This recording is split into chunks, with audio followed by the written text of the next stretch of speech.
Okay. So we can start.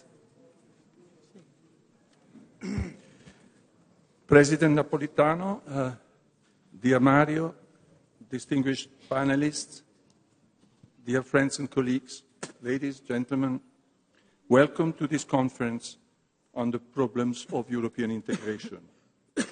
We hope our discussion today will help to understand, on one side, how to make Europe better. And this is the theme of the first session, which is devoted to shaping the EU in the long term. But on the other side, we also have to understand how not to break it more than it is already broken. And this is the theme of the second session, which is more centered on what to do in the very short term. My welcome is on behalf of ISPI, of the School of European Political Economy, as well as of the Lewis School of Government, the three institutions that have organized this conference. Deep thanks to the speakers that have accepted to animate our panels. We are very much honored to have President Napolitano with us, and we will listen with a lot of interest to his comments.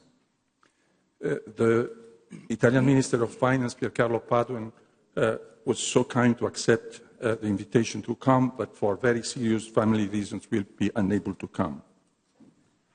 Deep thanks to Mario Monti, who has accepted to give his keynote speech after the two panels and discuss with us the conclusions of the high-level group on own resources, which have just been published. The theme of the group is very much connected with the reshaping of the plans of European integration as we present them in a paper which has been prepared and circulated for this conference.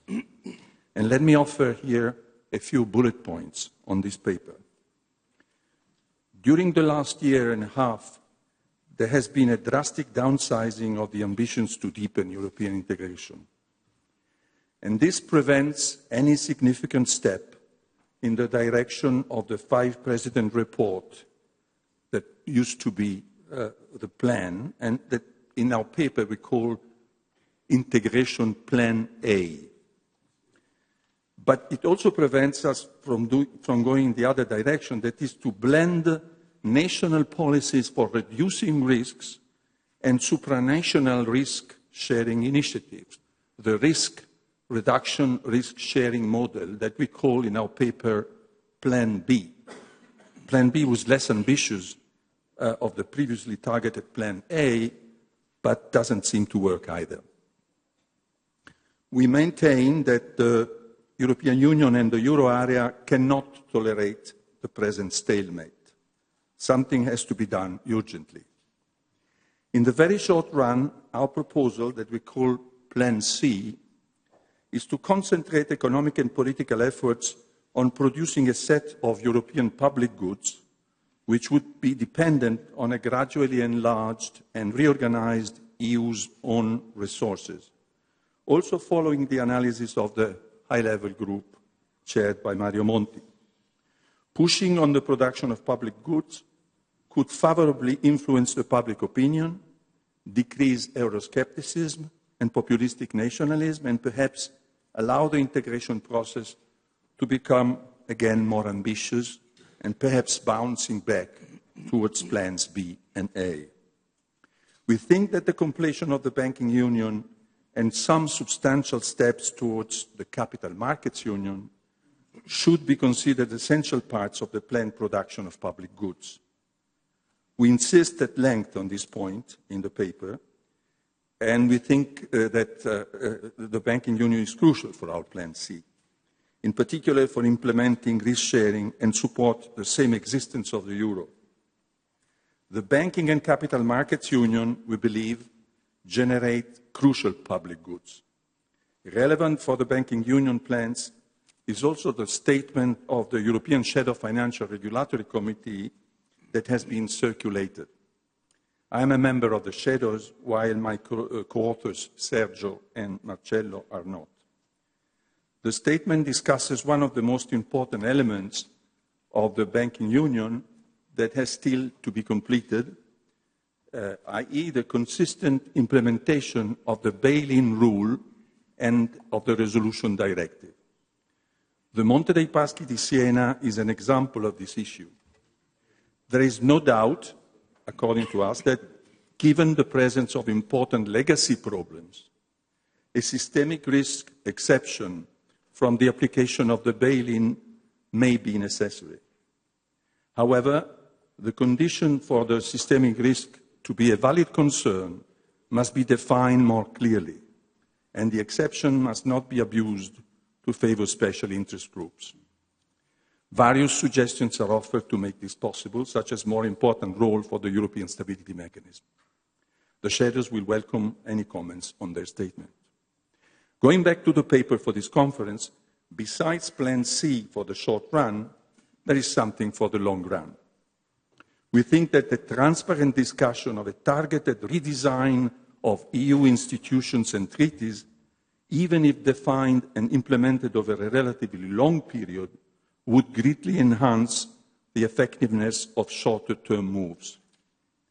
We propose a way to conceptualize the reform of European institutions with the goal of creating a federal union, not a federal state, moving in two directions that complement each other.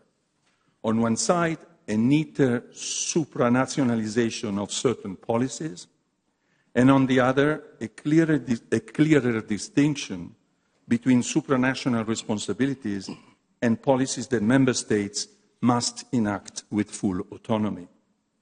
The general principle of subsidiarity is far from sufficient, we think, for making this distinction operational.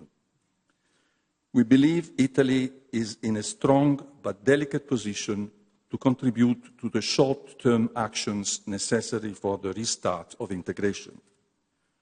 We also think that our country has the necessary profile for launching a constructive debate on longer-run institutional reforms. Also, we think, as a way to celebrate the 60th anniversary of the Treaty of Rome.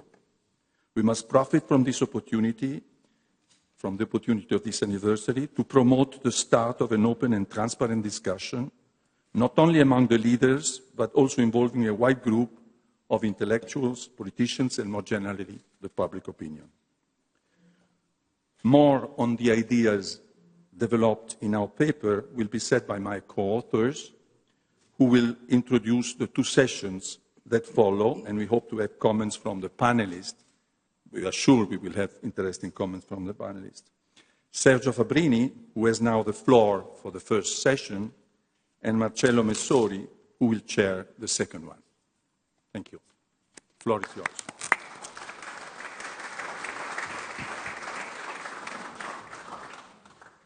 Franco, thanks very much. I just make a brief introduction, very brief introduction to this panel in order to explain why we arrived to discuss this paper, in particular the paper concerning the political and institutional aspects of the crisis. We, Franco and Marcello and myself, consider that we were facing a transformation, a radical transformation of the world, and at the same time, the European Union was in a stalemate. It continued to be in a stalemate. Brexit is a dramatic, the first section from the European Union, and then the triumph of Trump in the US, the affirmation of economic nationalism on the international scale. We have a change, a dramatic change of the strategic outlook of the two most important free trade world power, the US and UK. At the same time, a very active Russia moving not only on the eastern border of Europe, but also in very crucial spots like the Middle East. And then same moment we have important, also worrying transformation within the European Union. There are authoritarian development or degeneration in Eastern European countries.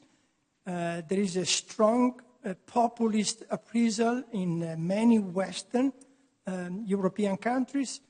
Today, the Saint Alliance between populism and nationalism has become probably the most important nursery of the integration project. And the same moment we are in 2017, the so-called elections year.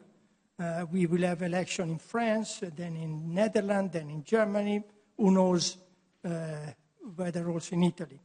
So everything is moving and Europe is thinking about. There is no initiative, no serious attempt, even to fulfill what in Bratislava in September was officially and in a very important way signed by the 27 member state governmental leaders, namely that we need to move in the direction of delivering public goods, at least on those realms that are crucial for creating trust between citizens and European Union institutions like security, national, internal and external security, immigration, border control, and economic and social policy. But nothing apparently, at least, happened. So it is very, and say in some way, unusual to think strategic in a moment in which nothing happened. But in any case, this is what we try to do. And we try to do reimposing in some way the issue of institutional reform within the European Union agenda. And as the public will have the passions to read through the paper, we also try to conceptualize two strategies for dealing with the long-term transformation and at the same moment to connect short-term delivering to those long-term transformation. We call the two strategies the Rodrik trilemma and the Madison dilemma. According to Rodrik, you have to give up to a certain degree of sovereignty and democracy in order to have deeper integration in crucial fields. According to Madison, it's possible to have a positive gain, a positive sum gain between the national level and the supranational level at the condition that the authority, the citizen, the political elite are able to create clear line of division between what is proper of one level with what is proper of the other level. So on this basis, we would like to introduce, at least in the debate that we have in this room, and probably we hope also outside of this room, some different outlook. That what the European Union needs is not to have a supra-state, but just to have a union, a federal union.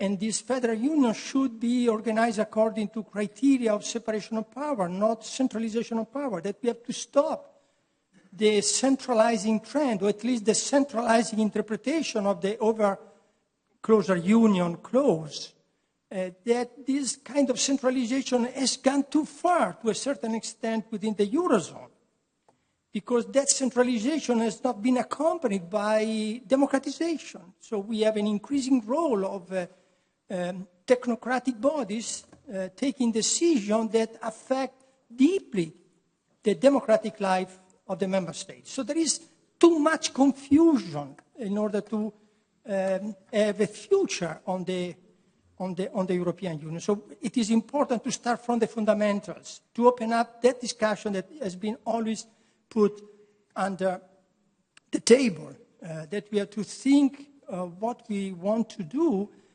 with the European Union exactly in this moment in which the European Union is in deep trouble.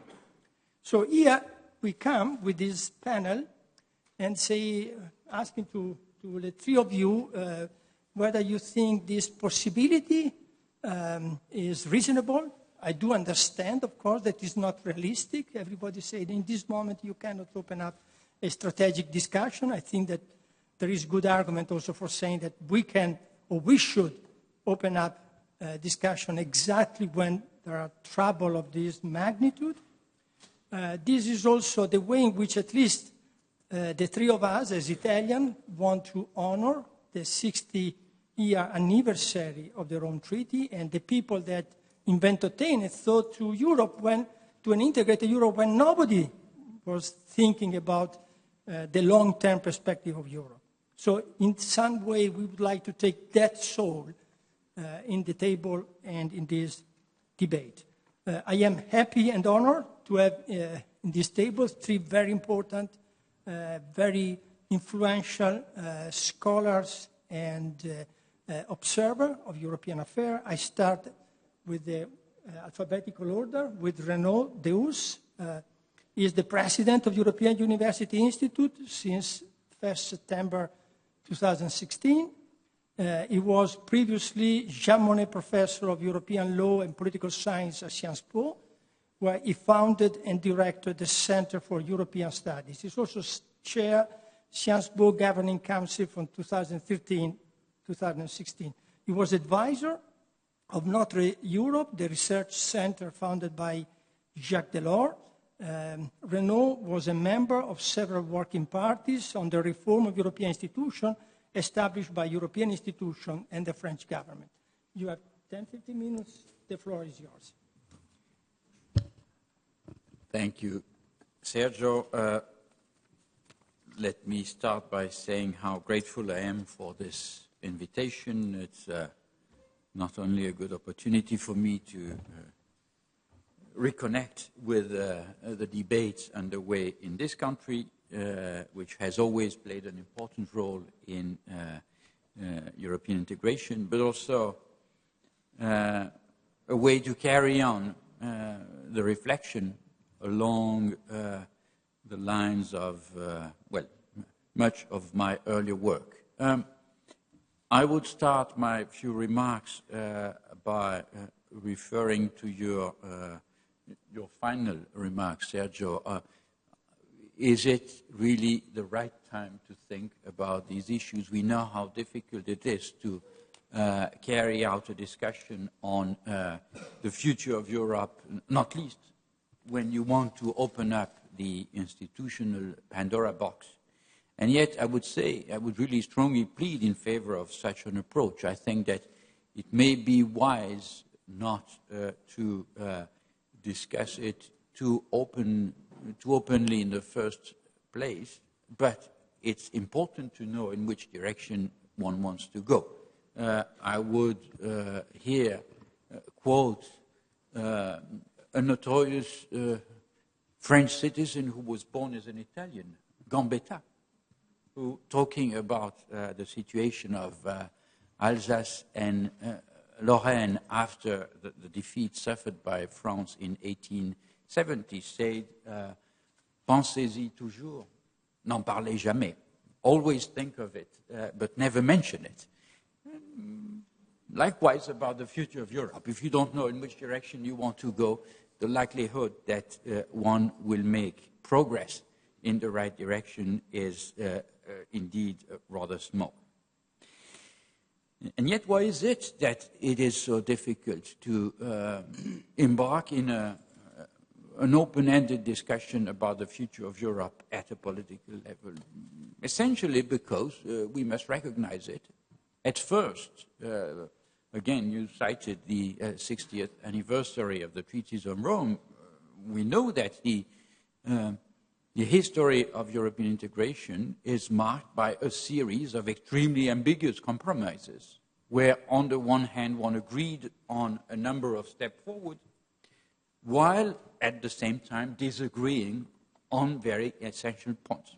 I spare you the complete list of ambiguous compromises, but it's clear that one of the problems we are struggling with in the present time is the ambiguity of the way economic and monetary union was conceived at the time of the Maastricht Treaty. It was indeed a strong monetary integration leg and let's say much weaker in various ways, and I'm sure the other two panelists will address that, component of the economic leg.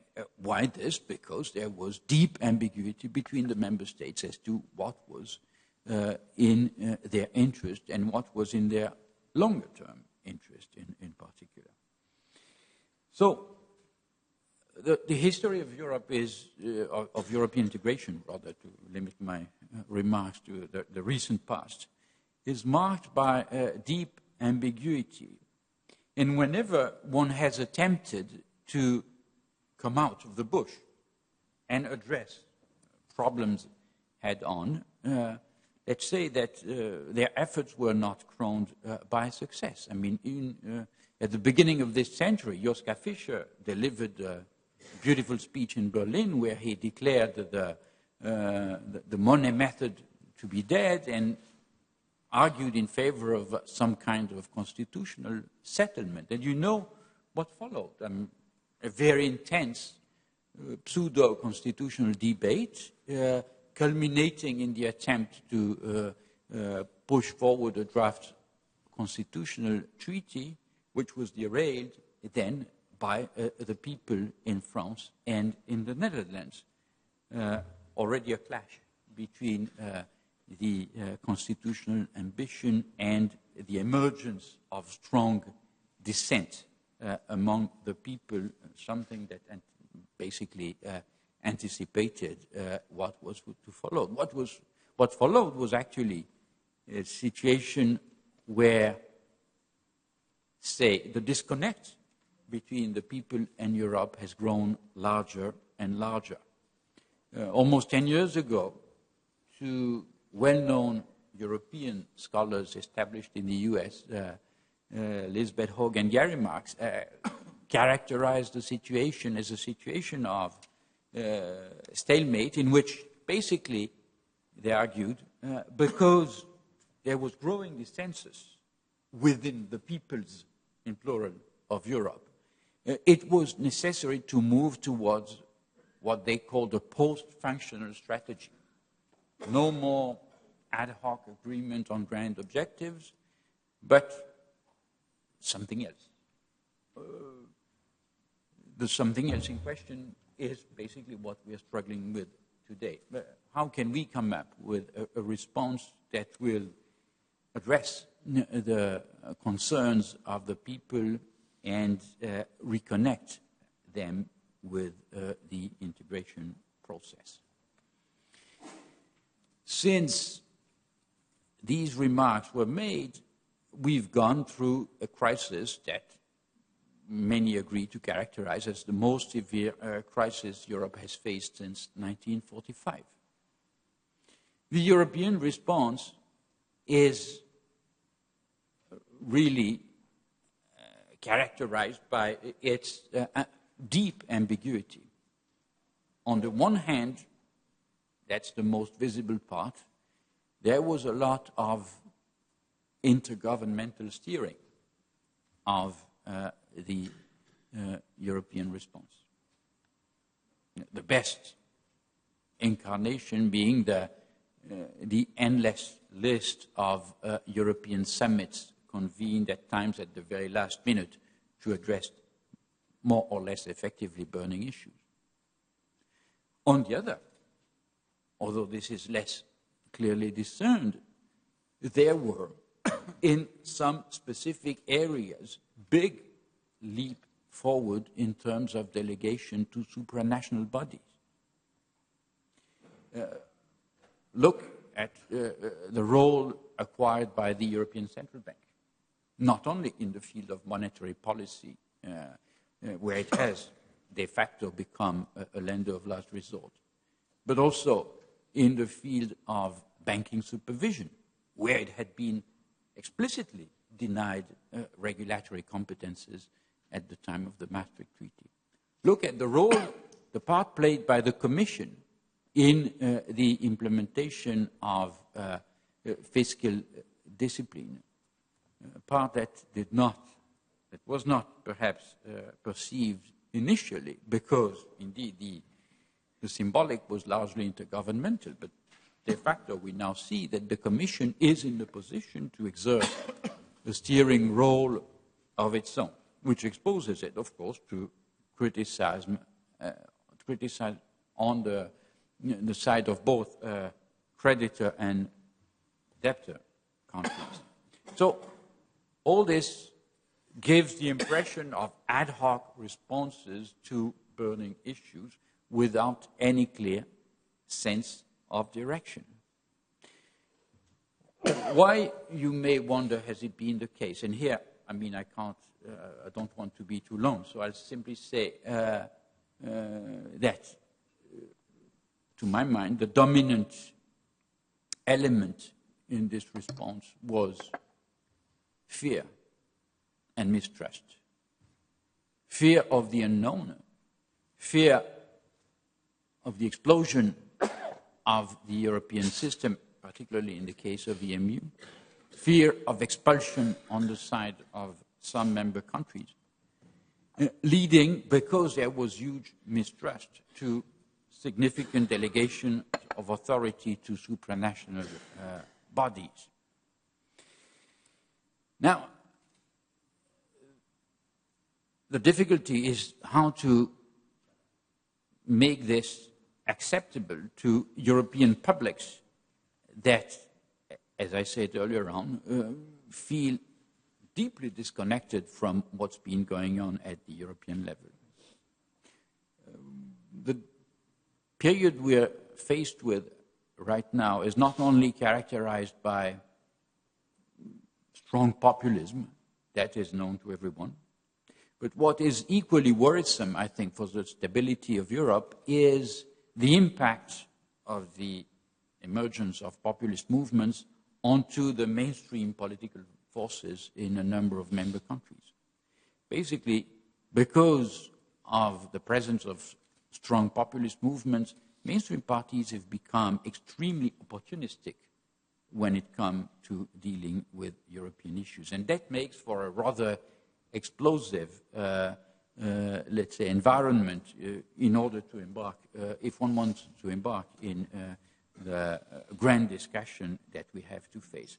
That's the paradox that I see in the current period. On the one hand, we have no shortage of functional challenges for which it is clear that being interdependent European countries must find ways to act together and cannot do so in an orderly fashion without some sort of European discipline. And the ever stronger discontent on the side of the peoples of Europe, which see Europe as something, and European integration in particular, as something that no longer belongs to them. And we see very well that there is a contradiction there, that in order to deal with functional challenges, you may be tempted to consent to transfers of authorities which the peoples are not necessarily prepared to accept.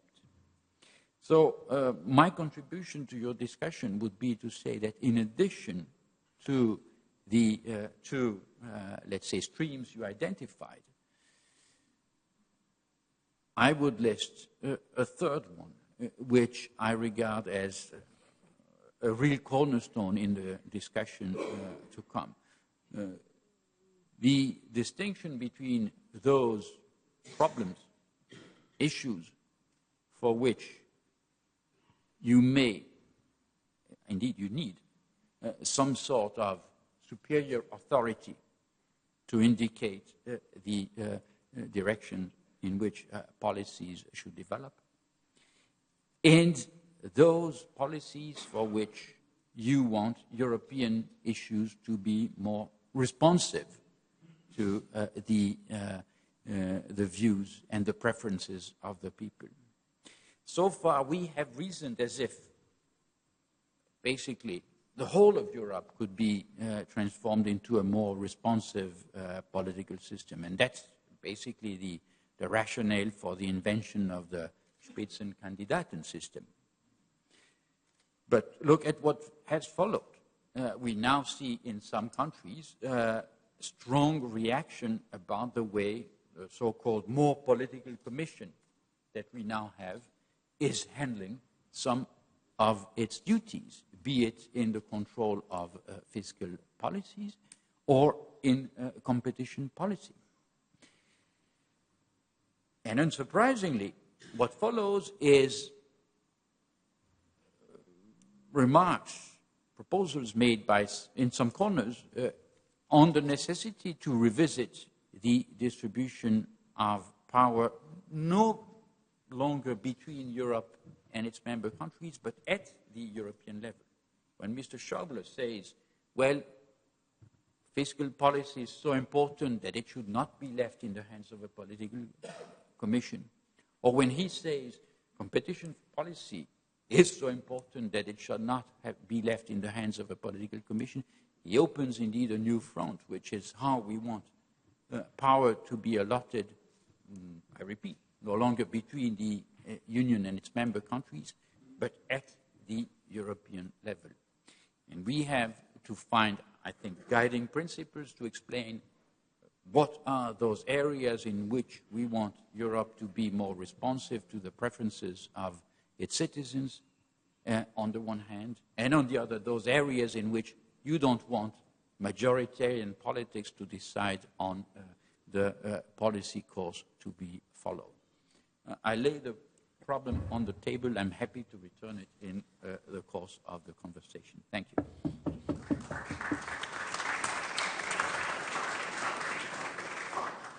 I give the floor now to Sylvie Goulard.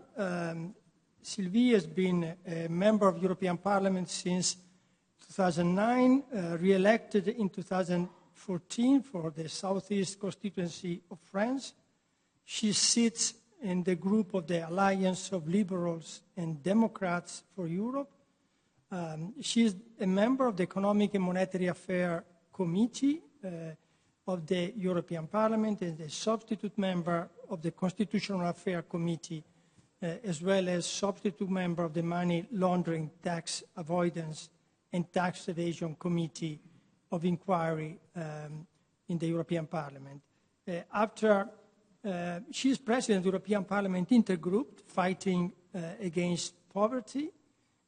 After her law studies and having graduated from Sciences Po and the École Nationale d'Administration, Sylvie Goulard worked as a diplomat in the French Ministry of Foreign Affairs, Legal Affairs Department, Policy Planning Staff, as well as the Conseil d'État. Between 2001 and 2004, she was political advisor to Romano Prodi during his time as president of the European Commission. She wrote several books, one of them, De la démocratie en Europe, which is the equivalent of De la démocratie en Amérique, co-authored with Mario Monti, and the last one is Europe, Amour au Chambre à part, right? Thanks very much. You have 10, 15 minutes, something like that? Thank you so much. Thank you, Sergio and Franco, for inviting me. It's fantastic to be here with so many people. I respect very much the President Napolitano, Mario Monti, and some others. But I think Rome is maybe the right place for examination of conscience. We should stop putting the blame on the populist, as we say, and of course I have no sympathy for Trump, for the people who want to exit the European Union, for the people who are spreading strange ideas. But I think we should take the time, and I will try to do it being the only one elected in this panel, to say that maybe we did something wrong, and we should take the responsibility for it and be more humble than many people do. Because there is and your paper does reflect this very well, we are facing a situation of urgency where it is clear that we don't have the right tools, and we will not be in a position to change the rules, to create the democracy. This was yesterday's duty, and we missed so many opportunities. Saying this being French, 1954 on defense, 25 on the treaty, and so many other times when the Germans offered. So I'm not putting the blames on the other. I consider France as a huge responsibility. But we should look at all these issues from the perspective of what I wanted to do is to say a word on this intergroup fighting against poverty, where we try to work with deprived persons on directly with them. What would they say? They would say that, first of all, we promised prosperity, and they are still fighting in their everyday life, to have a job, to have a sustainable one, to have a house, to see their children educated well. In some countries like mine, vocational training is insufficient. So, of course, not everything is the EU's fault, but we are Europe and we are the politicians dealing with these issues at all these levels. So we took commitments with each other, the Stability and Growth Pact, the Banking Union. I was very flattered in your paper because you consider that Banking Union and resolution is a very important issue. I can tell you that for the normal human being, they could not care less, but I think it's an important issue. If we fail, it would have consequences even for them. But I'm not sure that even if we deliver the perfect banking union, people would be very happy. Of course, we have also made errors at the European level. For example, you have the files where the EU is unfinished. You said it for EMU. We have been talking for decades on defense without doing anything. We invented the common foreign and security policy in 1992. I'm still looking for it, even if Federica Mogherini does her best. So we promised so many things. And when, for example, we abolished the borders between us, we did not even try to organize the borders control outside. So on all this, we have to admit that what we have done is not something that is satisfactory. There is another question, which is the question where we made progresses. And I will take the example of trade. I remember during the convention when I was working with Romano Prodi, one of the goals of Pascal Lamy was to give the European Union the legal personality, which was a huge step, and the idea to have exclusive competences on trade, to use the strength of the bloc of now 500 million citizens. And here, where we have the competences, the tools, we don't use it, or we destroy it. We make the battle of the mixed agreements, and we consider that part of Belgium, I respect Belgium very much, and Wallonia even more, but could take hostage all the rest of Europe. Then we made a huge mistake with the UK. And here the blame is also on our side. Why did we accept so many times an internal mission of destruction, on budget, for example? Now we have the good report of Mario Monti and the people around him, but it is clear that the day we have accepted to have national contributions, we have killed the idea of a European budget. It was done under French presidency in 1984, Fontainebleau, maybe to get out of a stalemate, but nevertheless, this was something. I have seen so many times, when I was in the Econ Committee in the last years, when we organized the supervisory authority for banks and markets, etc., the Eurozone not having a clear vision of its own sovereignty and accepting, for example, double majority at the banking authority, which is not something we should have accepted. So what could we do now? I agree with the paper that, of course, to produce public goods, to deliver on some concrete things would be a good thing. We should try to do our best with the tools we had and to make also clear that there are European public goods and not only public goods you can provide at the national level. But let's be honest, the main problem is another one. The main problem, and that's the reason why personally I don't call Mrs. Le Pen, Mr. Salvini, Frauke Petri and some others populists. They are nationalists. And we have also ourselves to think, are we ready to share sovereignty with people from other countries, having another background, another history, or do we continue with all the things we have said and heard in the last years on, oh, it's not my fault, it's Brussels, it's not my fault, it's the Germans, or in Germany, it's not my fault, it's the South. And actually, if you look at the way, and here it's very sad for me to say it, even in the European Parliament, we have the national delegation playing a big role, and you have people putting sometimes citizenship before competence. If we continue like this, we will go nowhere. This is the core message we should send to the public opinion in the coming months and years, it is that we have to go back to another vision of Europe in which we created Europe with the Germans, not against the Germans, when you are from the South. And for the Germans, it is with the South and not without the South. We are different. We have underestimated our cultural differences.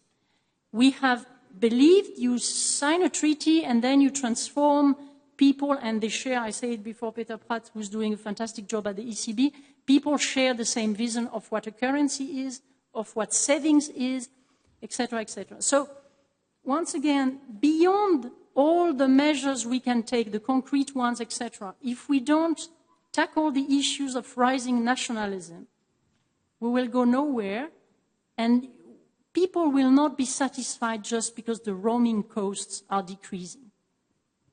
This is ridiculous. It is useful for the people traveling, but first of all, the huge majority of the population does not benefit from it.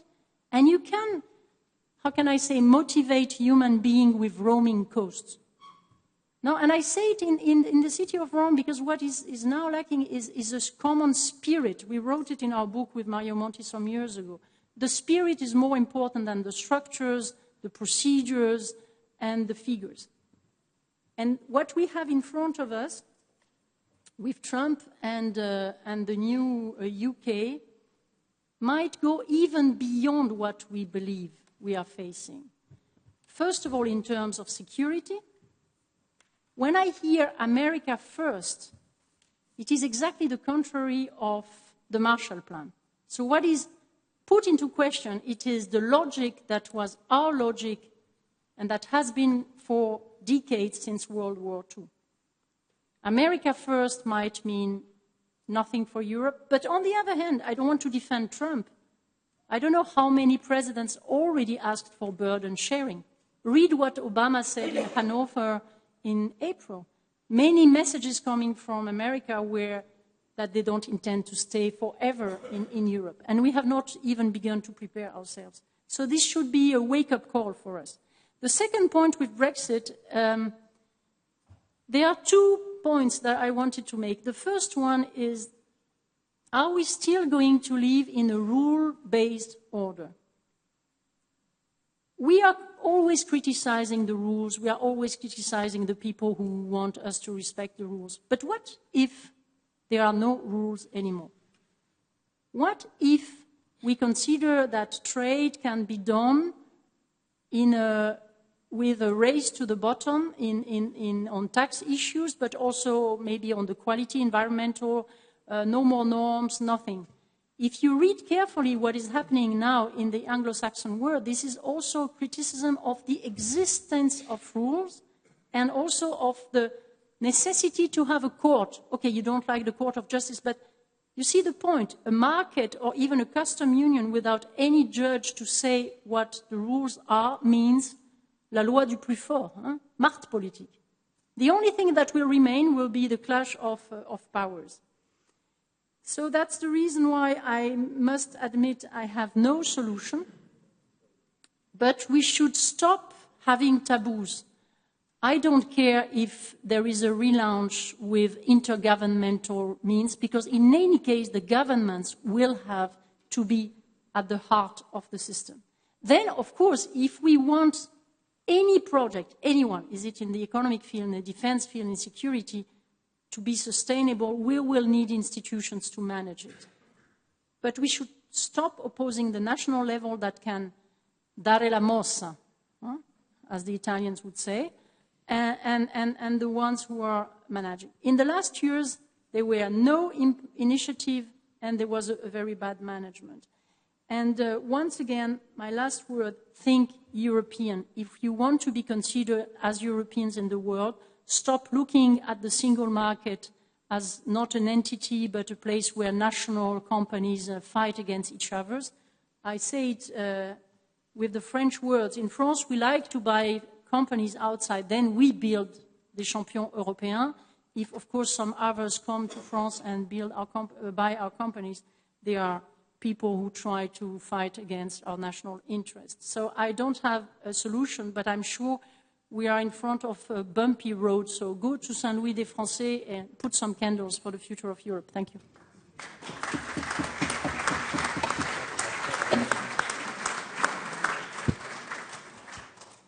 Finally, I give the floor to Stefano Micossi. Stefano is Director General of Assonime since 1999, a private business association and think tank active on issues of corporate law and taxation, competition policy, and regulatory affairs. In 2016, he has been appointed honorary professor at the Collège d'Europe, where he taught monetary and banking union and internal market matters for over 20 years. Currently, he is also a member of the board of directors of the Cassa Depositi e Prestiti and various groups and foundations. He chairs the Lewis School of European Political Economy and the Scientific Advisory Committee of Confindustria. He was Director General for Industry at the European Commission from 1994 to 1998. Director of the Economic Research at Confindustria, economist in the Bank of Italy Research Department, where in 1987 he was appointed Director of International Research. Stefano writes frequently in very important Italian newspaper, and he wrote extensively on the transformation of the European Union during the Euro crisis. Stefano, the floor is yours.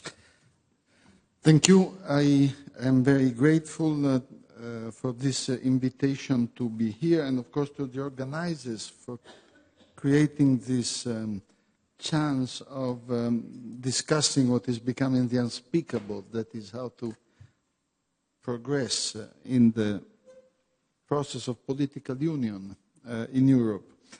I had been asked to comment also on Brexit, but I think the issue now has been somehow settled. At least we know where the United Kingdom is heading, and I don't think it would be very interesting here, so I would like to maintain the lines that have been discussed so far and enter into some of the key matters of the document produced by Fabbrini, Beruni, and Messori.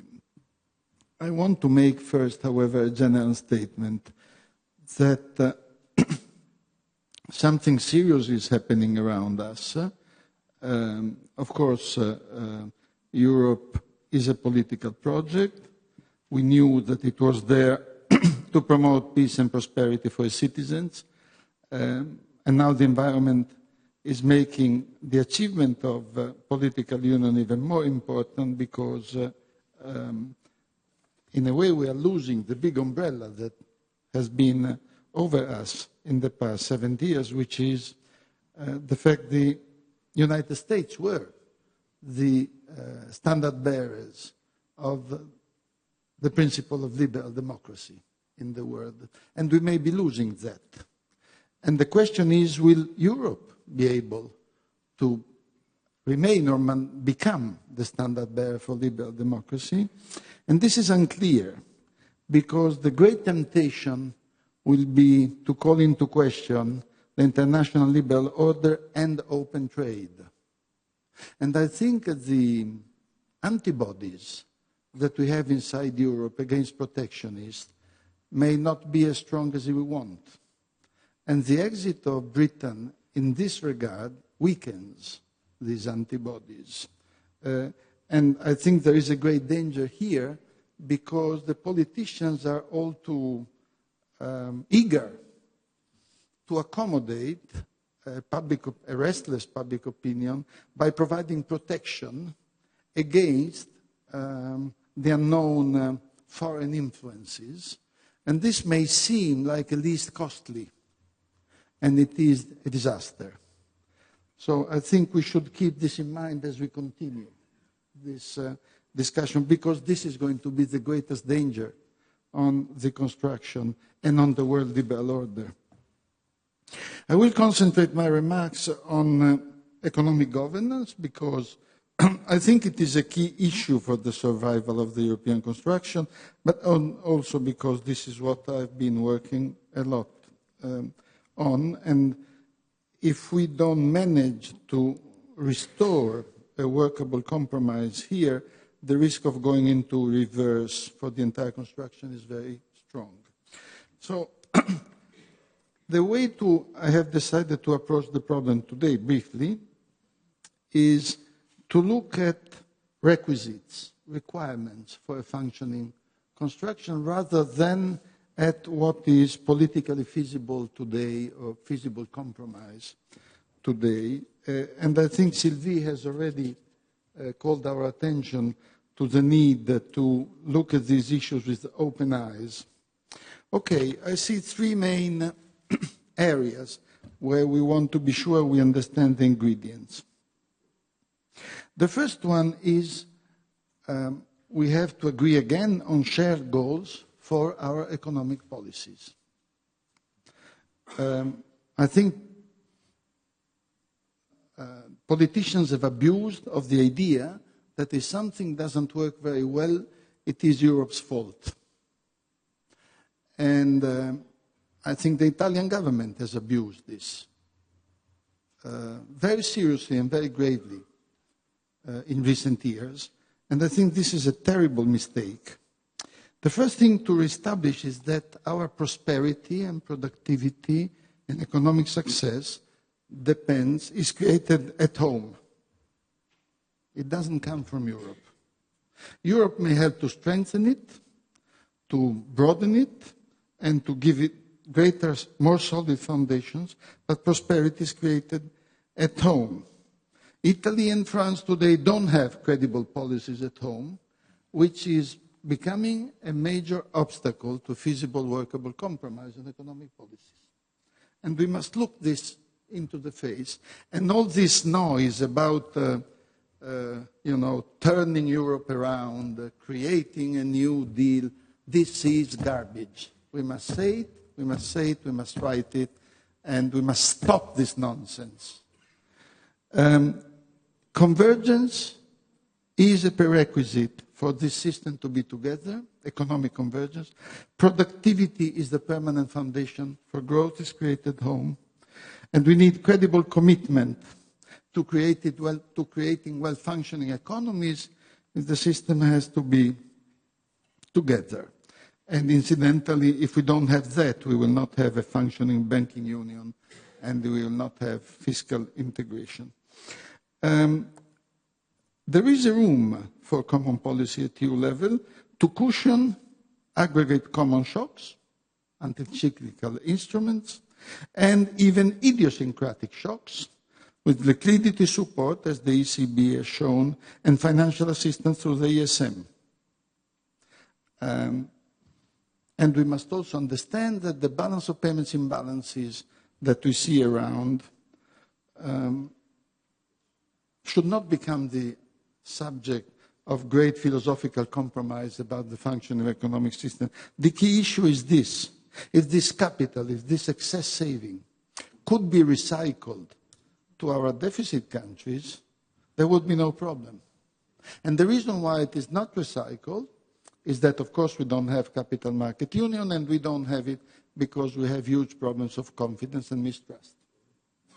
And if we don't rebuild that confidence based on sound economic policies, we will continue to sit on imbalances that in the end will destabilize the construction. This is item one. Can we reflect again on what should be the shared goals of economic policies? Item two, how do we do this? How are we going to create a functioning system to keep us together? Well,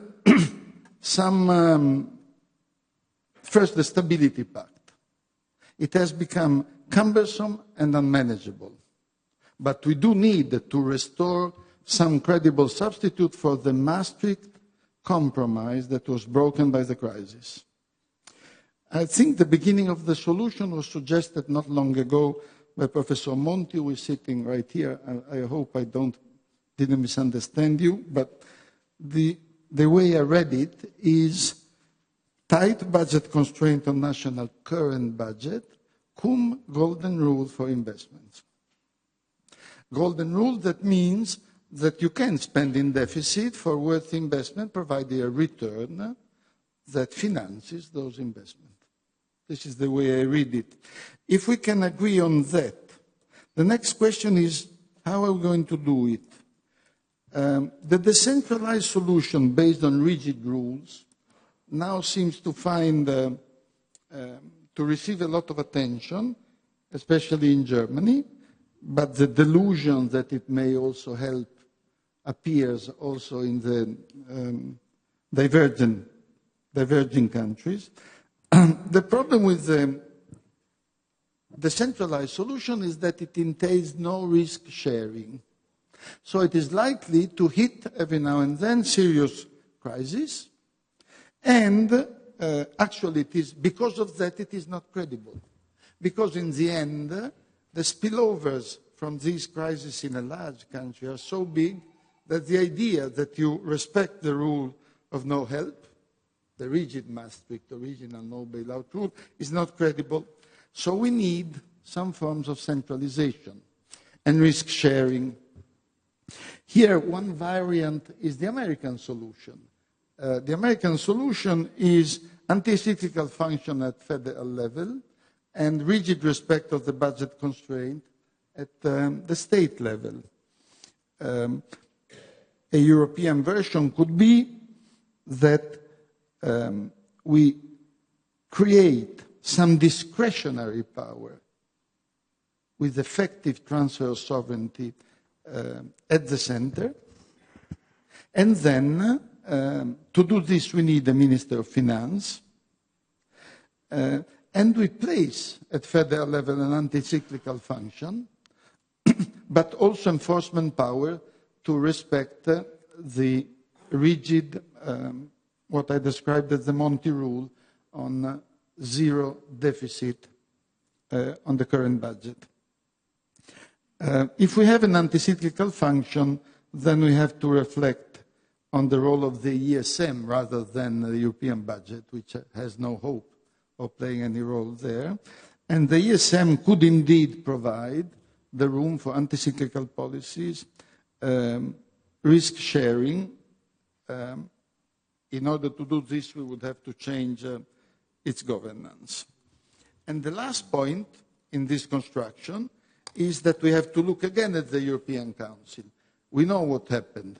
There was no other place where decisions could be taken, and out of fear and urgency, we have moved decisions to the European Council that before were normally taken by national governments under the control of national parliaments. And this has created a void of legitimacy, very seriously. We need to reflect on how to reintroduce legitimacy and accountability to what we have. We must be clear about one point.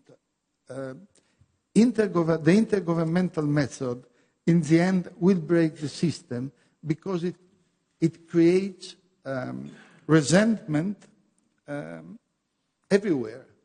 Because what it does, it puts the public spaces in the member states in direct contact. And this is not manageable. The idea that the German public opinion decides the budgetary policy in Greece or in Italy is explosive. It is literally politically explosive. And so we need a filter of European institutions. And if we accept that we need a filter, then we must work in the direction of making the European Council, in fact the Euro Summit or the Euro Group, much more of a federalized institution by introducing elements of the community methods. The delicate point is accountability to the European Parliament of this body. The Parliament has been experimenting with dialogue and formulas, but this is a key point. We must vote by majority voting in this Council, and we must formalize a proposal power by the Commission. If we put together these elements, we can imagine a European Council less divisive and less responsive exclusively to the interests of the creditor countries. And we can probably restore a sense that the system is somewhat democratically accountable. Is this something feasible and that I'm done, and that can be discussed. This system will need to have a common debt, which will provide the safe assets, and, of course, regulatory disincentive for the banks to accumulate sovereign debts of individual countries. Otherwise, it is not complete. And the common debt is a critical instrument for managing anti-cyclical intervention. So, is this something that may be discussed? Well, what I would like to say is that there is nothing else that we can discuss to keep the system together. These are the key ingredients if we want to avoid that the system explodes. So maybe if we turn the argument around, we can start and build a discussion again on these ingredients. Thank you.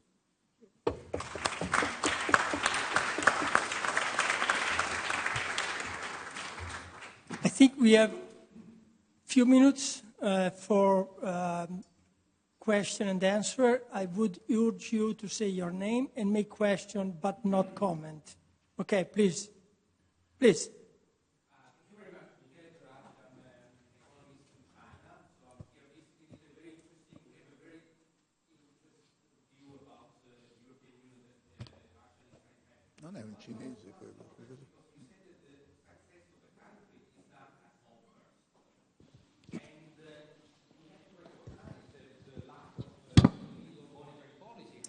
away something away from the countries.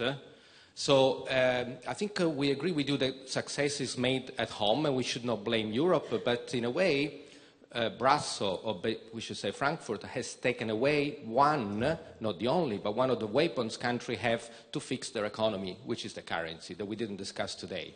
Now, we don't want to go into the issue of the euro, but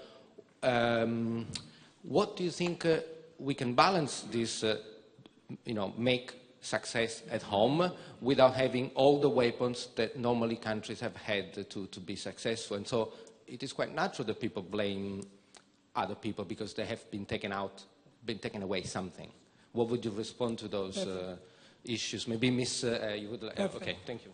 We can collect another couple of questions. Fire up, please.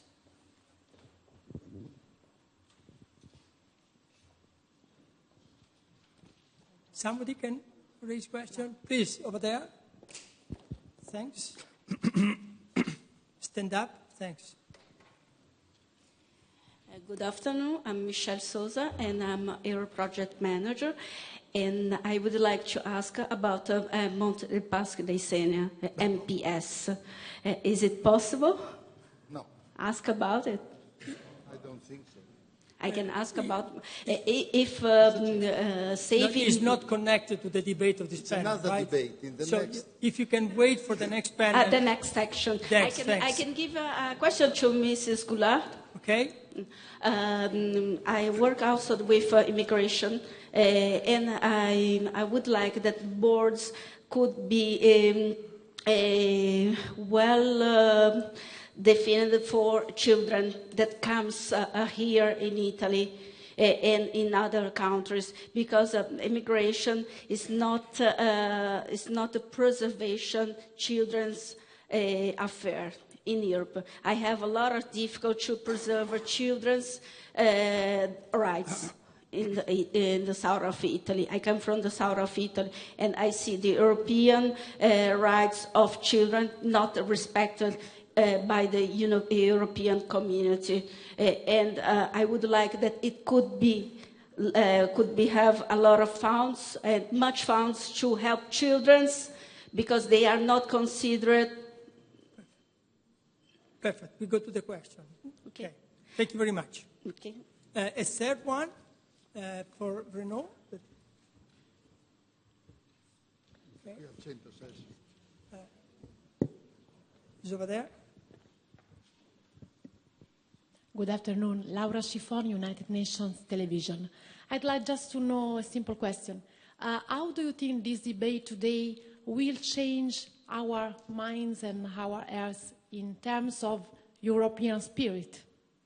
Okay, it's a simple question. Okay, close the question. I will start with Stefano and the first. Okay.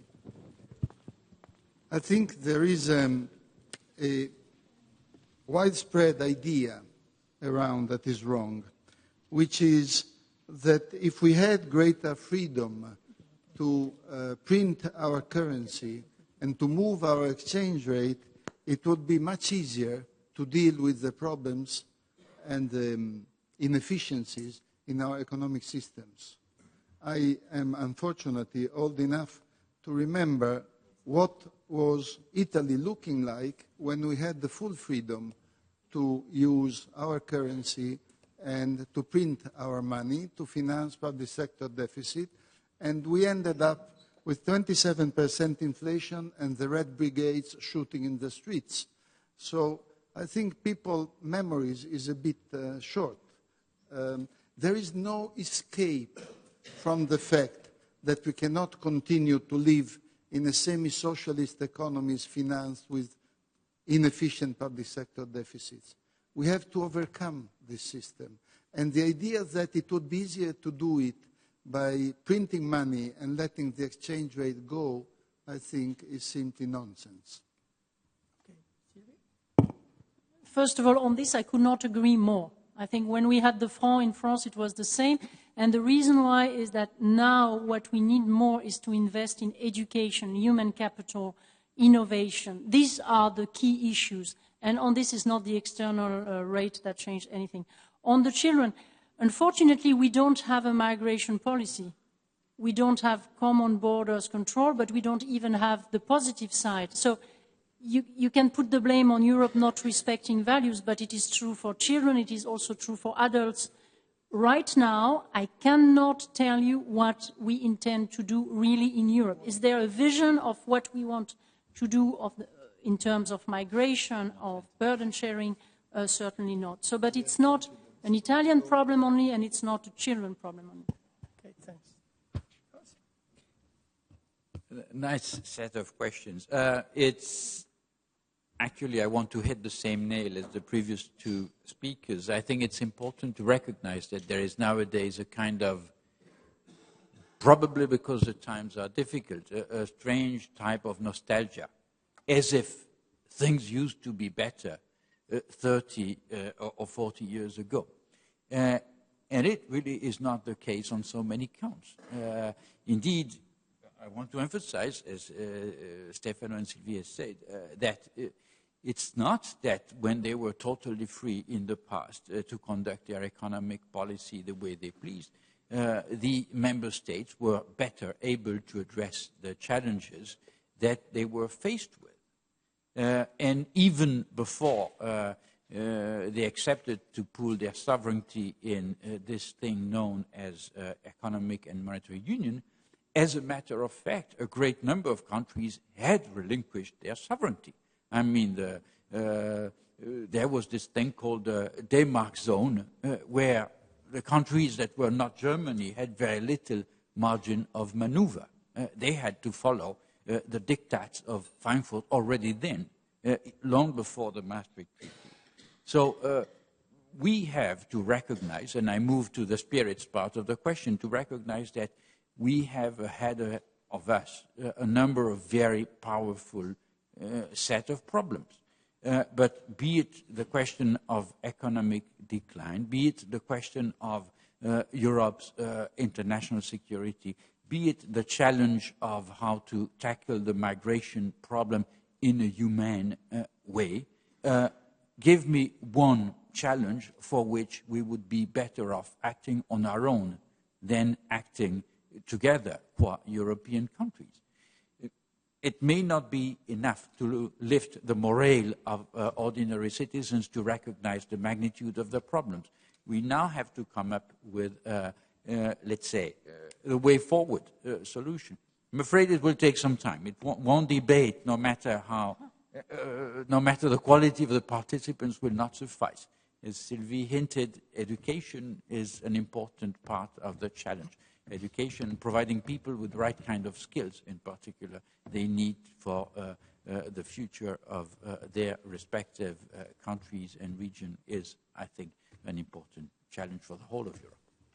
Okay, thanks very much. We have a coffee break of 10 minutes, and then we come back again here. Thanks. No, non esiste, il tempo di uscire.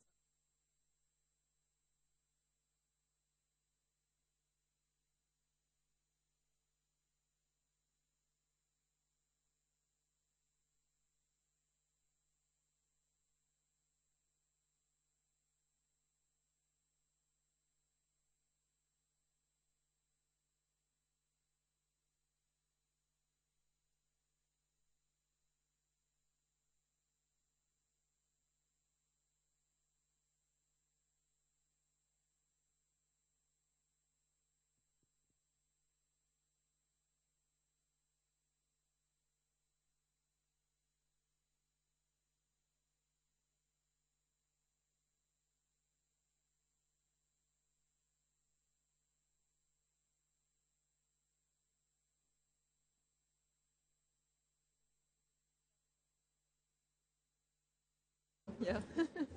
It's sort of. Chairs always made for men, no? Another bias. Another.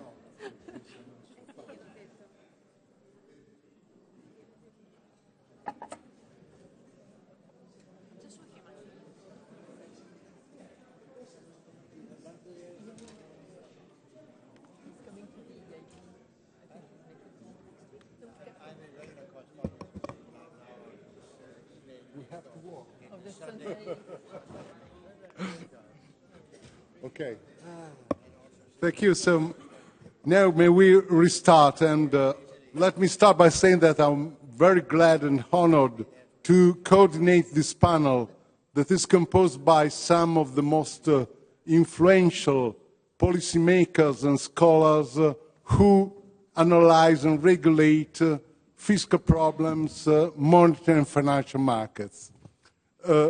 All the panelists are well known. Nevertheless, let me introduce each of them, and I will follow the academic order.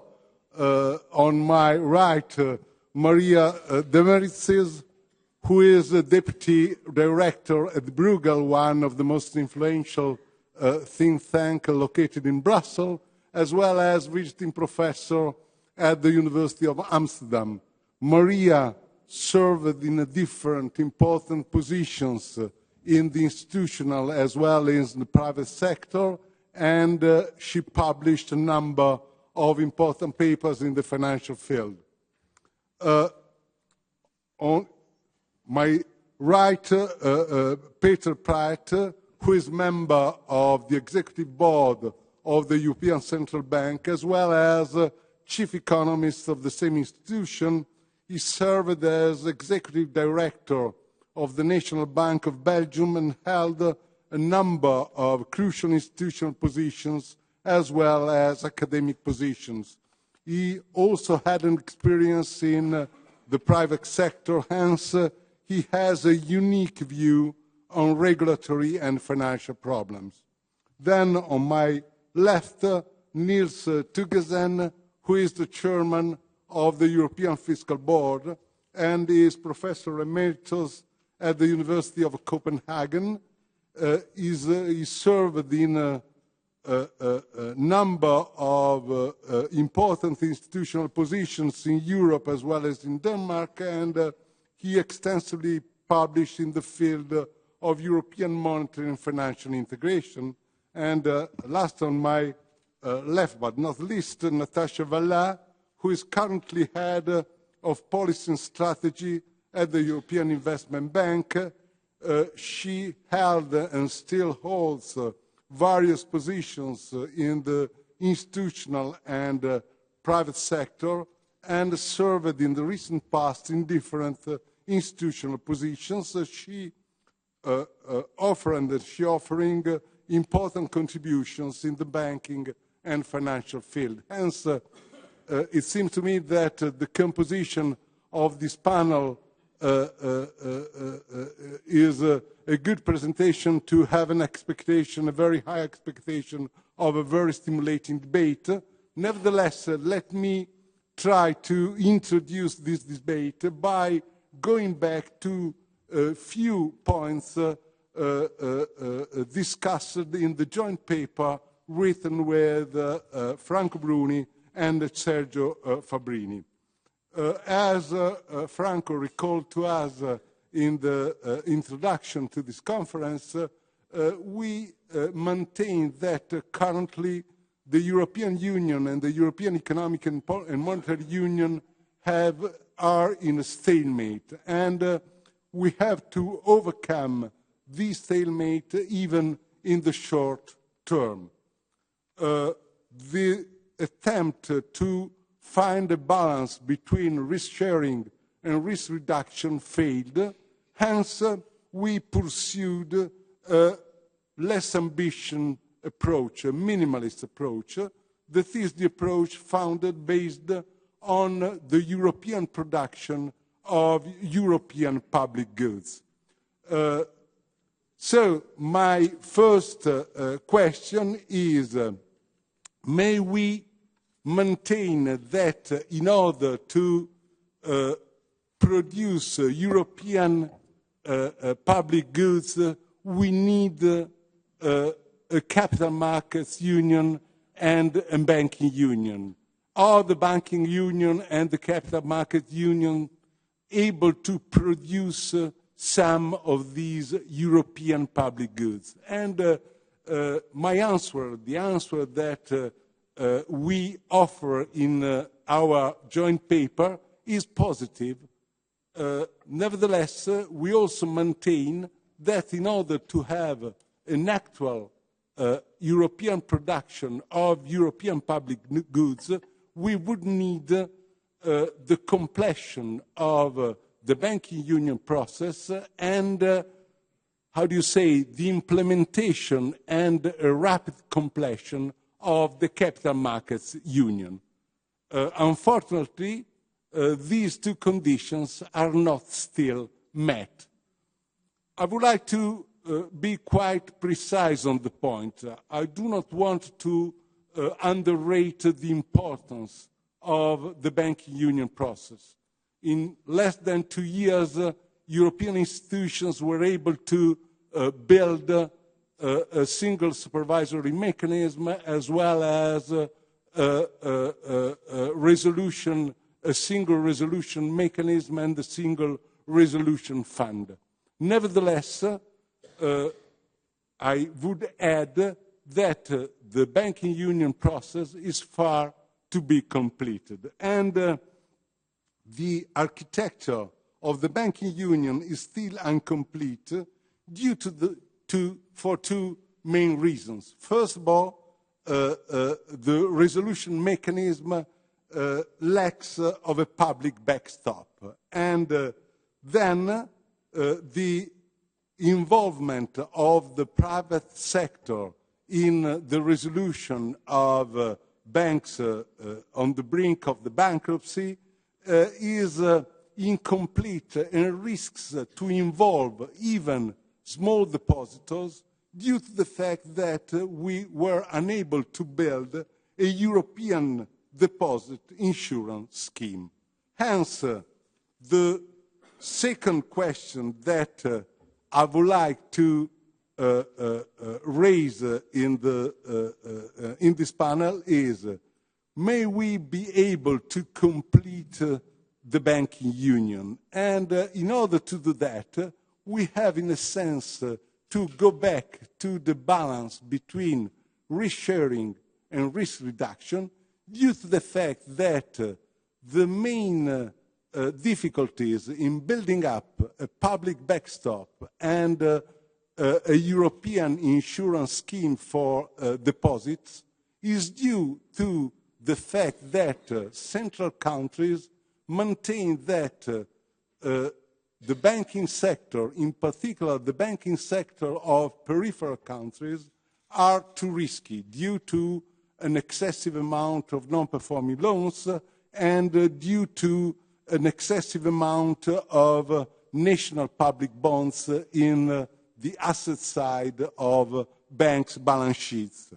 On the other hand, peripheral countries refuse any European constraints in terms of risk reduction relative to their banking sector. So how to handle this problem? And our point, and this is an additional question that I put on the table to discuss during this session, is if we were ready to recognize that the completion of the banking union allows the European production of crucial European public goods, it would become possible to overcome this problem. And in order to try to justify my statement, let me just refer to a specific example, the excessive amount of public bonds, of national public bonds, in the balance sheets of a number of banking sector, in particular of banking sector of peripheral countries. It's quite obvious that there would be a possibility to meet the requirements raised by core countries. It would be sufficient to set a maximum on the ratio between each bank's holding of national public bonds and the total assets of the bank. Nevertheless, if we maintain that an excess of public bonds with respect to this threshold would imply the need for a recapitalization of the bank, this could be a problem for banking sector of peripheral countries. In particular, we know that it's quite difficult to have a market recapitalization in this phase of the European economic system, and also there could be some problems in the management of the public balance due to the weakening of the net aggregate demand. But there is a possibility, if we believe in the production of European public good, that is to ask to the European Stability Mechanism to organize the following exchange: an exchange between the excess of national public bonds held by the banking, each bank of a given country, and composite public bond, if you prefer, a European bond, which is a composite based on the key capital of all the member states belonging to the banking union, and this exchange could be organized by the European Stability Mechanism. Hence, it would be possible in principle to solve this problem, to overcome the excessive amount of public bonds in the balance sheet of some of the banking sector of the European Union and of the European Monetary Union by trying to introduce this kind of public good. However, even if we agreed on this possible solution, in my opinion, we would not be ready to produce crucial public goods by means of the working of the financial markets. To do that, the European financial markets have to efficiently allocate financial resources to the real economy to support a robust rates of growth and innovative economic development in Europe. And to achieve this result, we have to overcome the quasi-monopolistic position played by the banking sector in the European financial markets. From this point of view, Capital Markets Union is a crucial tool to articulate the different segments of the European financial market. However, after a promising start centered on the Green Paper and the Action Plan published in 2015, Capital Markets Union remain just a bit at an early stage. In principle, the capital market unions would have to ease the diversification of the financial resources by facilitating the entry of small and medium enterprises in European corporate bonds markets. The Capital Markets Union would have to build well-regulated and efficient markets for securitization. Capital Markets Union would have to develop the role of non-banking financial intermediaries to finance long-term and strategic investments. Unfortunately, in order to achieve these results, we need the completion of the Capital Markets Union process. And for the moment, we are far from this result. Hence, my last point is, do you think that we can implement this result in order to meet the working of the most developed financial markets, such as the American financial markets? These results are a necessary step, and the diversification of the financial sources could offer a mechanism of risk-sharing which is quite effective, as showed by the working of the financial market in the United States. These are the questions that are raised in our joint paper and that I would like to put on the table. Obviously, this type of reasoning, this type of focus on more integration at the financial level asks for more integration also on the fiscal side of the problem. Hence, really my very last question is, may we conceive some steps toward more integration even in a fiscal problem? Well, we can start the discussion, and let me follow just different ordering with respect to the alphabetic order, and I would ask to Nils Tuggesen to start the debate. Nils, the floor is yours. Thank you very much, Marcello, Chairman. If you permit me, I would like to start with a couple of more historical remarks, why I think it's a privilege to be in Rome to discuss these issues.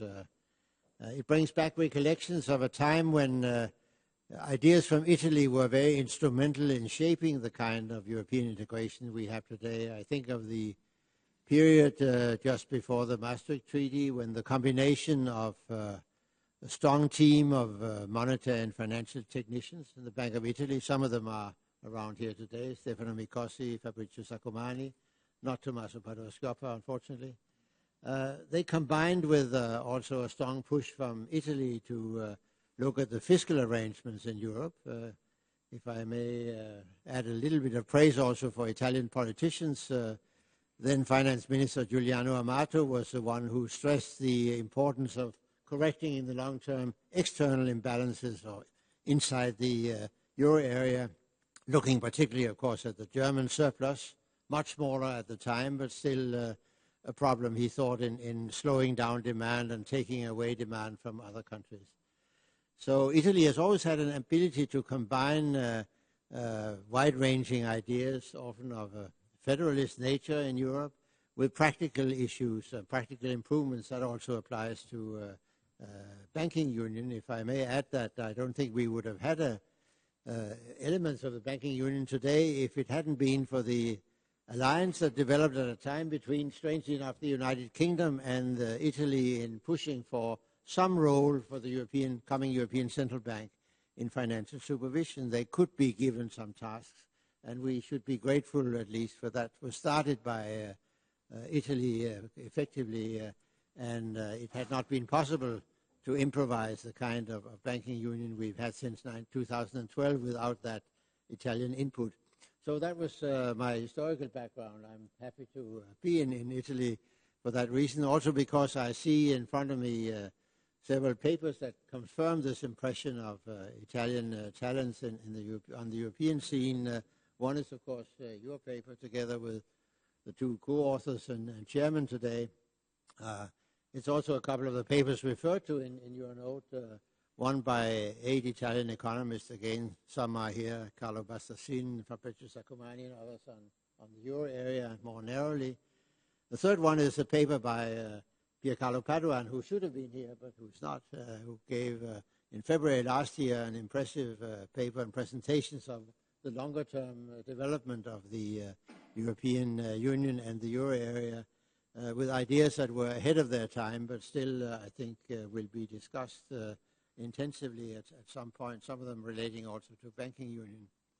So that impression is confirmed, and returning to your paper, I was happy to be in this session to see that it was recognized that Europe is at some speed, at least, in the title of the session. Shouldn't be interrupted too much. But I was worried when your initial quote was the one from Mr. Tusk, chairman of the European Council, who gave a fairly negative view on what was achievable, because without doing some elements of centralization, as your own discussion suggests, it's very hard to advance. And I was also worried when we got fairly soon after you had dismissed plans A and B for European integration, more or less, you had to come to point C, but that is again fairly positive when you begin to discuss that. But let me say nevertheless why I think banking union is indeed a good example that we have advanced considerably in the mixing of risk sharing and risk reduction. The establishment, above all, of course, of higher capital requirements applying to all banks is a major step towards risk reduction. So is the establishment of a unified supervisory system, the SSM linked to the European Central Bank. I already mentioned that, and the additional elements that have come subsequently. These public goods could not have been produced without these steps, so it shouldn't be too hard, particularly in view of the public's critical attitude to the problems in the financial sector, to explain that this is indeed a European contribution.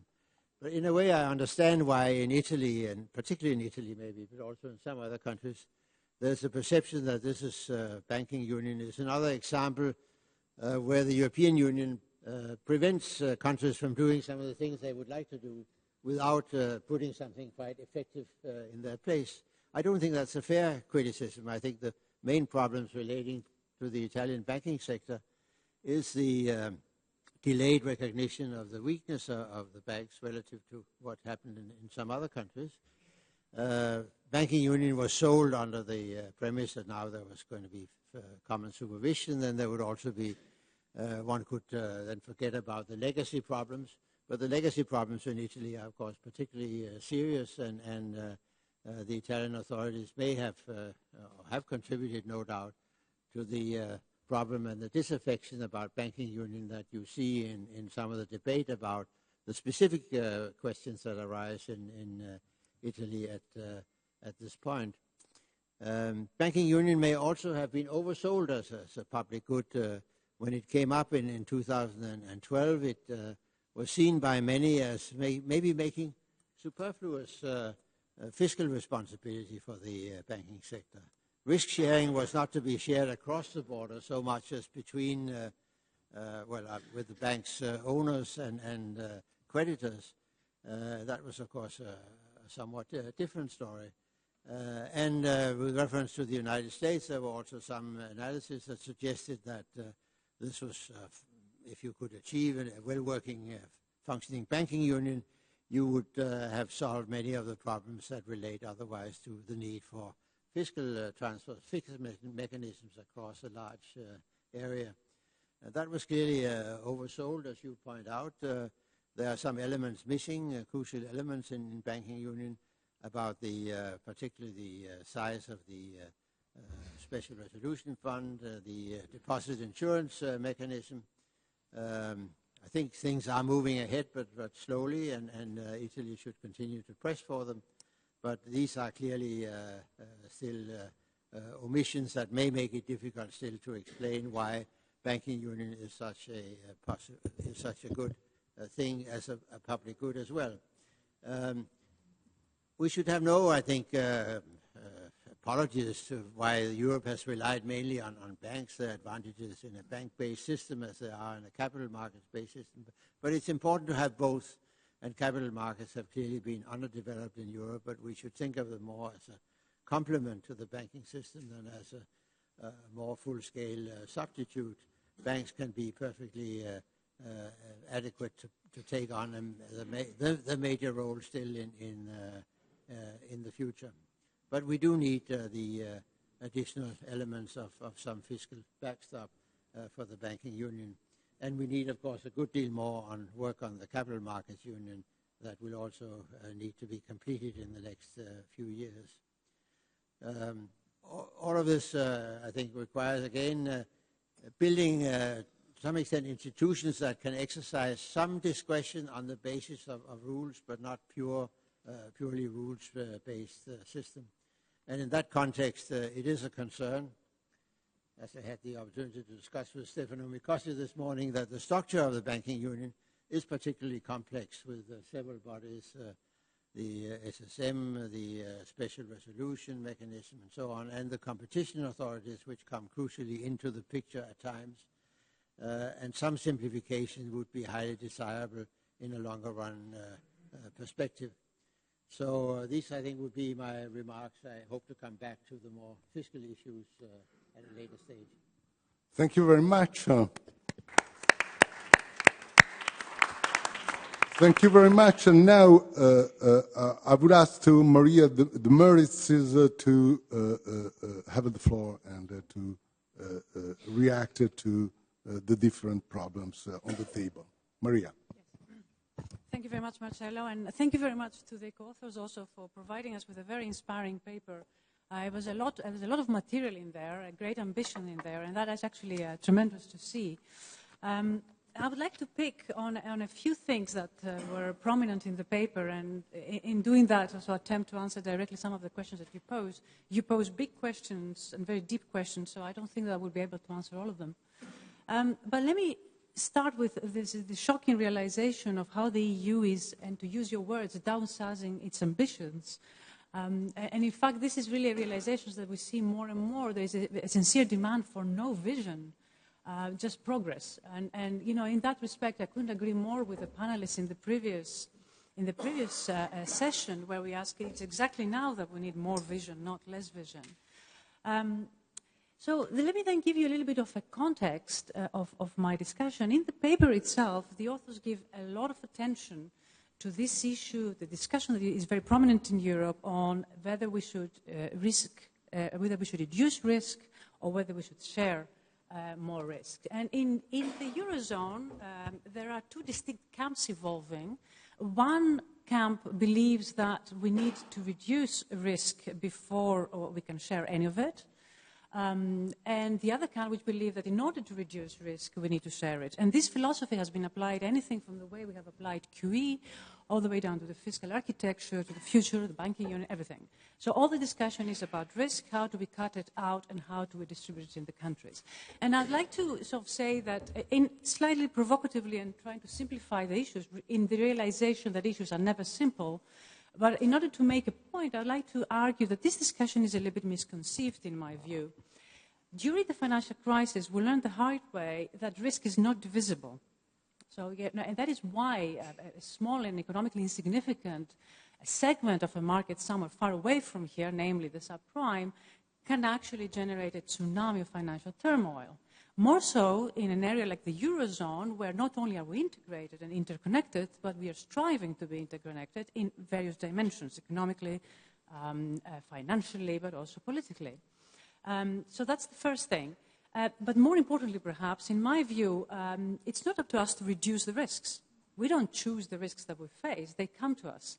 And the lack of knowledge of knowing what's going to happen in the future implies that really the only thing we can do is prepare for risk, manage risks, prepare for particular events.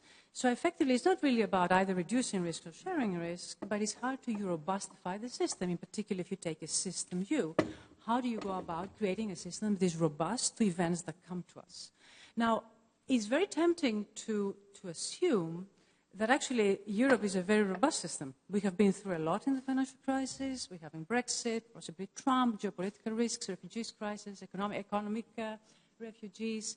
But I would argue that this is a temptation and we should not follow it. I don't believe that we are facing less risks now. If anything, I think we're facing many more risks right now, unknown risks, and therefore the importance to robustify the system is crucial because we have all the reactions that we have had in the system have come at a tremendous cost, economic, but more importantly, and something also that we heard in the previous panel, it was a serious shock to trust between the economies. We lack trust that the level of commitment to this project is actually comparable amongst all of us.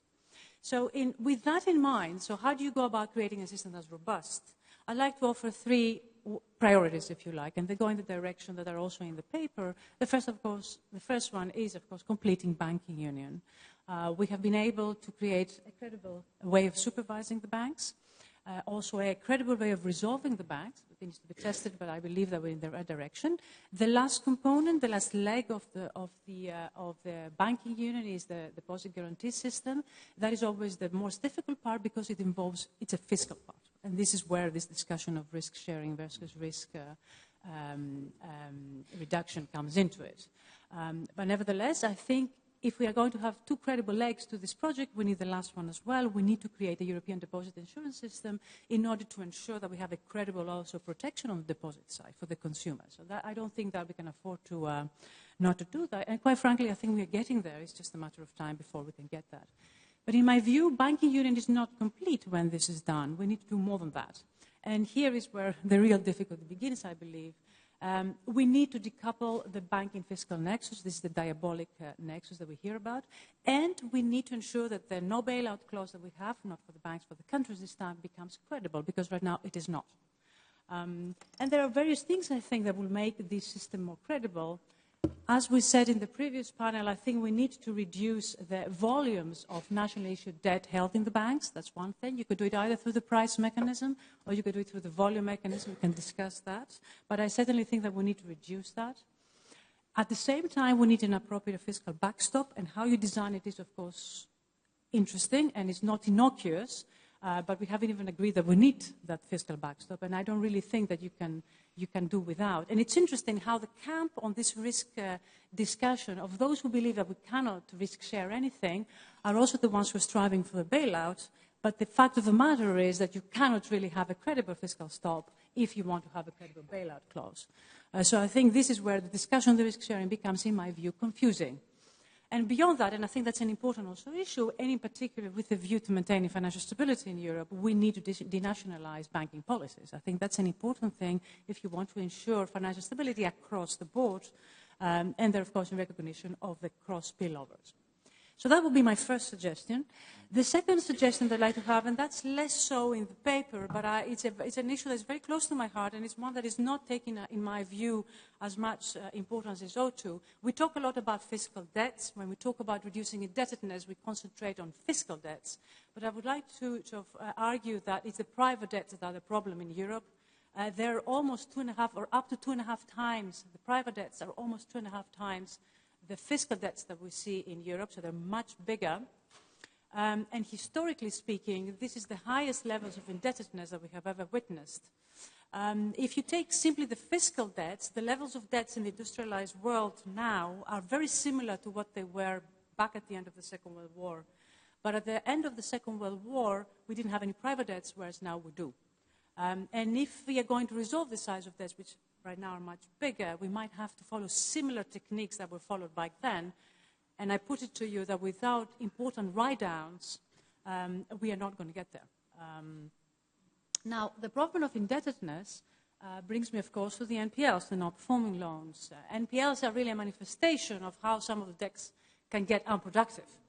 And, you know, there's a lot of efforts now, thanks to this, particularly now where we're sort of trying to make a lot of progress on how to resolve these NPLs. And it's important, of course, to remove bad debts from the balance sheets of banks. It's important for the health of these banks, but it's also important for the creation of new credit, which is what's going to stimulate growth in a bank-dependent system. But here I would also urge you to consider the other side of the debt contract, and that is the debtor. It's not sufficient simply to remove the bad debts from the balance sheet of the creditor. We have to remove them with the same degree of urgency from the balance sheet of the debtor. Otherwise, you might create a new credit, but nobody's going to demand it.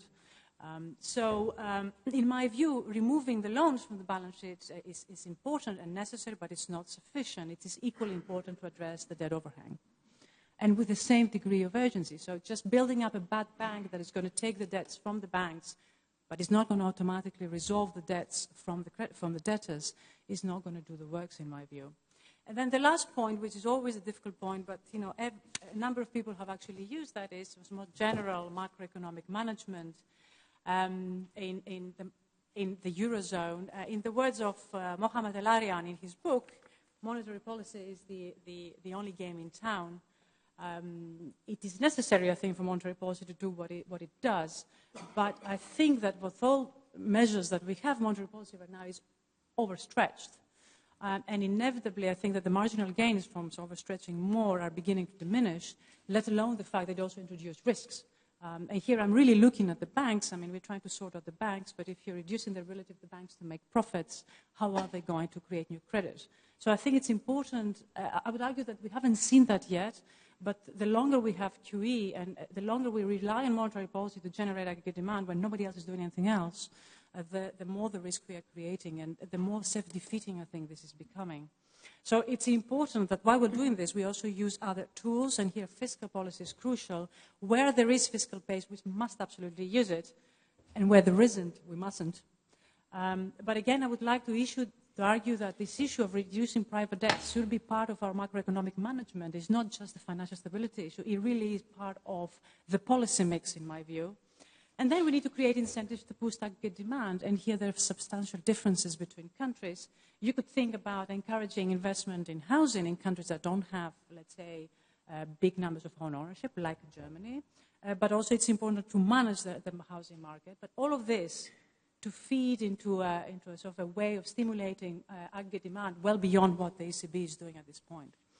So I think we need to move a little bit the emphasis of the discussion on reducing the risks, and we need to concentrate on how do we create a holistic system that manages risks better, in particular the unknown risks. So let's move away from that and build systems, find ways of building systems that are going to be robust. I'll stop here. Thank you. Many thanks, Maria. Now I would ask Natasha Vallée to have the floor. Please.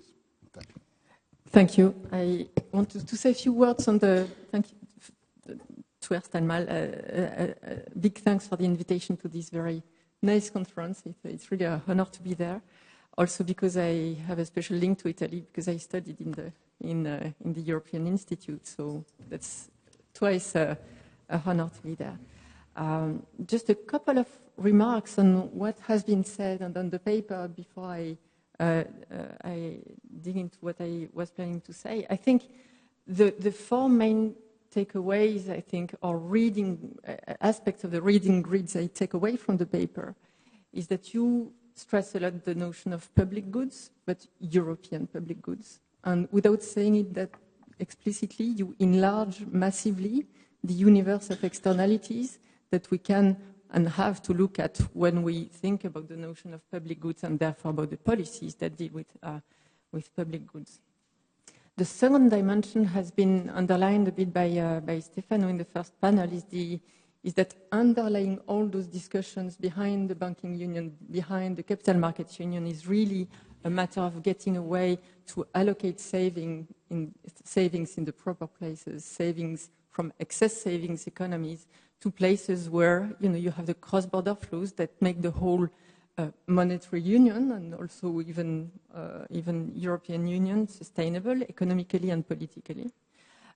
There's another angle I like to separate in two parts. The first one has to do with the treatment of legacy assets, and I will come back to that. And we have dealt, and Maria spoke about NPLs, and we are speaking about overload of public debt. We are still trying to deal with a huge stock of legacy assets. Unfortunately, in Europe, we didn't have a TARP. Is it too late to have a TARP? I don't know, but maybe that's the main difference, I think, in the way the US economy and the European economy have taken more or less time to recover from the financial crisis itself. But I think we should differentiate this treatment of legacy assets from reform method and institutional building in Europe, which was the subject of the first session. And we have been candidly hoping, because a lot of our European fathers have told us Europe was made in crisis and the main progresses in Europe were made when there was a crisis. Maybe we should not rely so much on that anymore, and maybe we should deal with the crisis, but also make sure, independently from the fact that we're in a crisis situation, think about building the architecture that is missing. But having said that, I wanted perhaps to link the issue of banking union, capital markets union, to the underlying real economy developments that we want to achieve by having those new instruments. And I will probably start with a very short macro diagnosis of where we are today. The general context has some very positive developments relative to where we were at the beginning of the crisis, but some weaknesses. On the positive developments, I will be a bit more optimistic probably than I am truly, but I think the growth picture is improving. Inflation is coming back nicely. Now, is it temporary? Is it not? Peter might tell us more about it, but that's clearly, there's a sort of cyclical shape that is emerging. Interest rates have been correcting in a sort of healthy way. We have a more supportive fiscal policy stance overall, because we've been so restrictive before that now this year and last year and this year we should have a positive sort of growth contribution to our fiscal policy. And monetary policy is still very supportive. I would even say surprisingly so, given the tone of the last press conference, where many would have seen a window to be at least neutral to prepare the post-QE world. But that's so much for the more positive picture in Europe today with respect to the macro fundamentals. But we know, and this is very much related to what we want to achieve with the unions, banking union, capital market union, is that we still have strong bank weaknesses. I mentioned that there was no TARP. We are still paying it today by trying to handle those legacy assets and circumventing some rules that have probably been imposed in a timing that was not optimal. And there is lots of debt around. And this is something that is true for Europe. Maria mentioned that you have a lot of public debt, also private debt, and this is something that is true for the world as a whole. So in thinking about the policies to channel savings and to make sure that the financial system is stable, we should also think about what kind of incentives that we can develop to make sure that this huge amount of debt can be corrected and can be transformed into financial instruments that are more supportive of growth.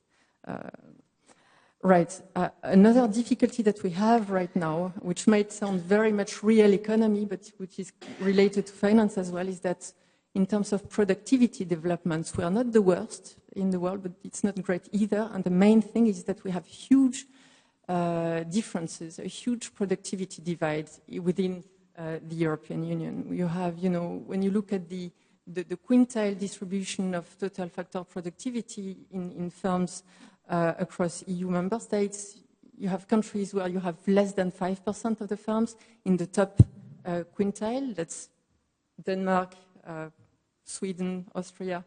But you have countries where more than 60% of the firms are really in the lagging quartile, when those quintiles are defined respective to the EU average. So the huge differences. So with the best banking union of the world, will that be enough to make sure that the savings are allocated cross-border in a way that matches the external imbalances and that still leaves with those productivity differentials? I'm not sure, but that's one thing to think about. And the last element in the macro context that I want to underline is that we have a massive investment gap.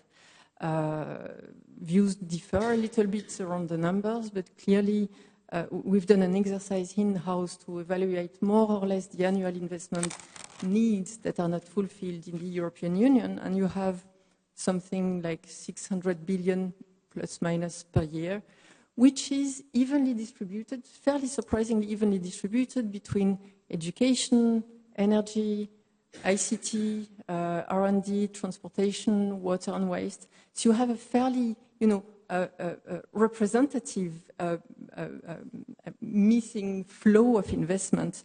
And my question would be, which of those areas can be considered as European public goods so that we can justify some policy intervention to internalize those European externalities that would not be looked at by national policies?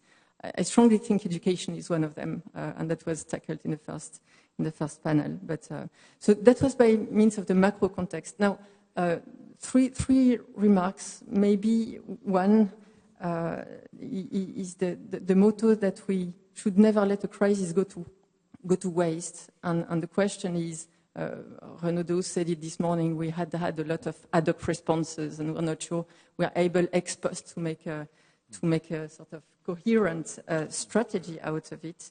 And I'm not sure we have made up our mind yet. I'm not sure we're not in a wait and see mode where we wait for the next crisis spike to deliver Deus ex machina, the institutional solution that will give us the leap step forward in banking union and leap step forward in capital markets union. So, and here I think it's useful to step back in terms of historical perspective. I actually just come back from New York University where I gave a 1-month course on financial crisis. So I'm full of those. Students had to read Eichengreen, Kindleberger, and Reinhart and Rogoff.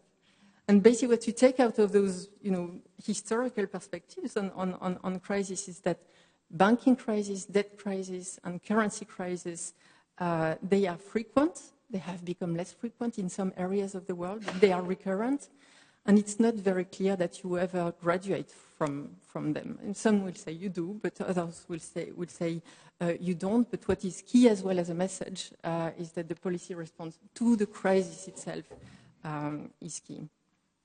Now, second point on the lack of risk sharing, I would say here, I would point to a paper. There was a Vox EU paper by Pietro Rachlin and Valentina Milano, which was very interesting on that. And they were underlying that the US has done better in terms of private risk sharing thanks to the development and the integration of financial markets, which is directly feeding into our willingness to make banking union and CMU happening.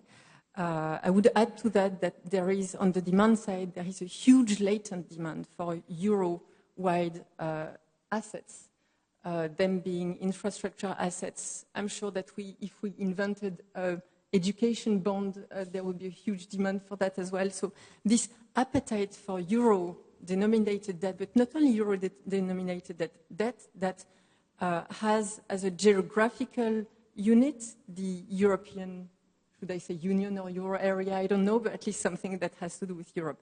The euro is 25% of of reserves in the world, and that's something that should be seen as fairly positive.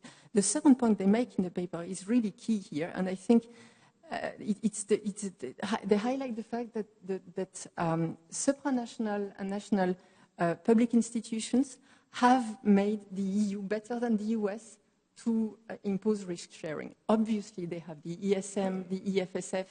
They don't quote the EIB, but I want to stress that the EIB is the biggest multilateral, investment bank in the world. It has 70 billion issuance of public debt instruments backed by EU member states. So if that is not a Eurobond, what is a Eurobond? And mind you, it exists since 1957.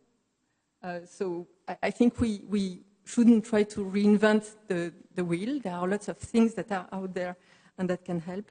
But I take from this a message of hope, because the advances that we can get from the private market integrations will be compounded by the efforts we have made on the public sphere. And I think this is a very positive message. I will close perhaps with a few remarks. I had a number of things, but 1 minute perhaps. So I think on this topic we should focus on the success stories of Europe. The ECB is clearly one. The EIB is clearly another one. There are solutions that might sound obvious when you state them in a sort of biased way. You have a huge investment gap. There's too much debt, too little equity. We have QE running at 80 billion per month.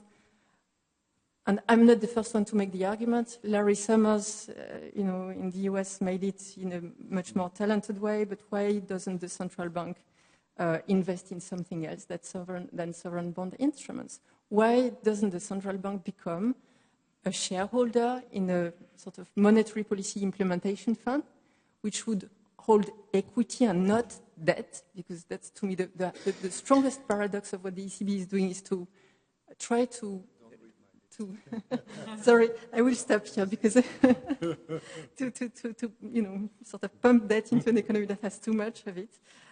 So that would be one of my sort of a bit provocative thoughts for the transition for Peter, and I'll keep my other remarks for later.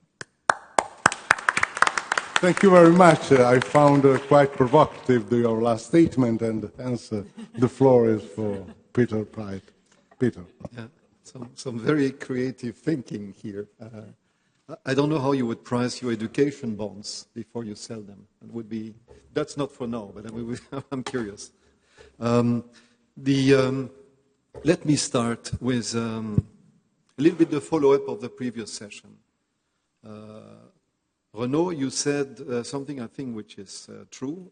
We have to be careful about simplistic narratives and taking these descriptive narratives in our policy making. For example, before the crisis, we would sit here and talk about the great moderation, then came the secular stagnation.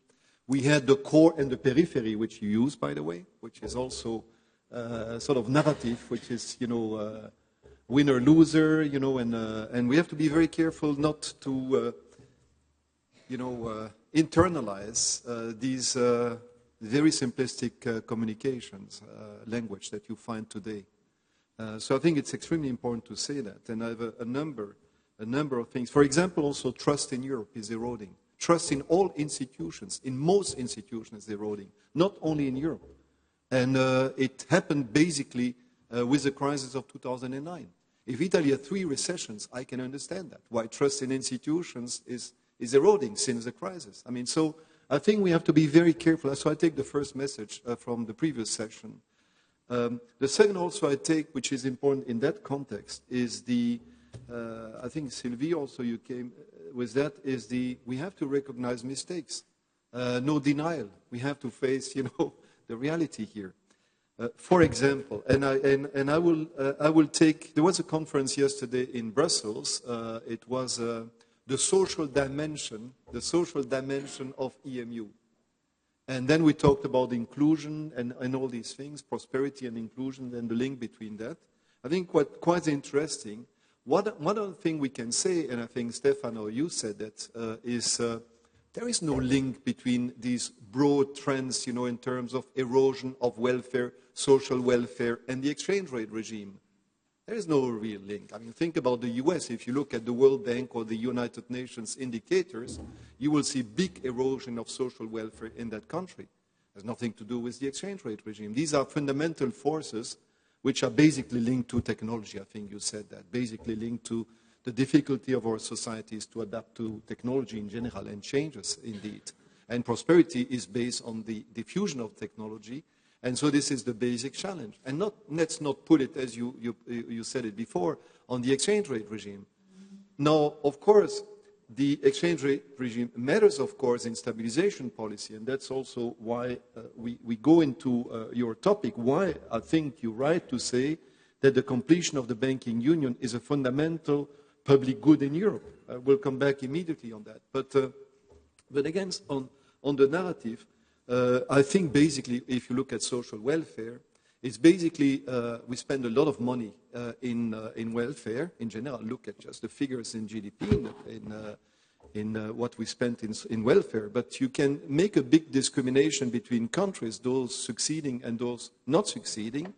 Is not so much, it's not at all the exchange rate regime, but it is, are you more putting the money to prevent, as you were saying, to prepare people for the big changes in the future, so more proactive welfare policies, compared to income support, for example.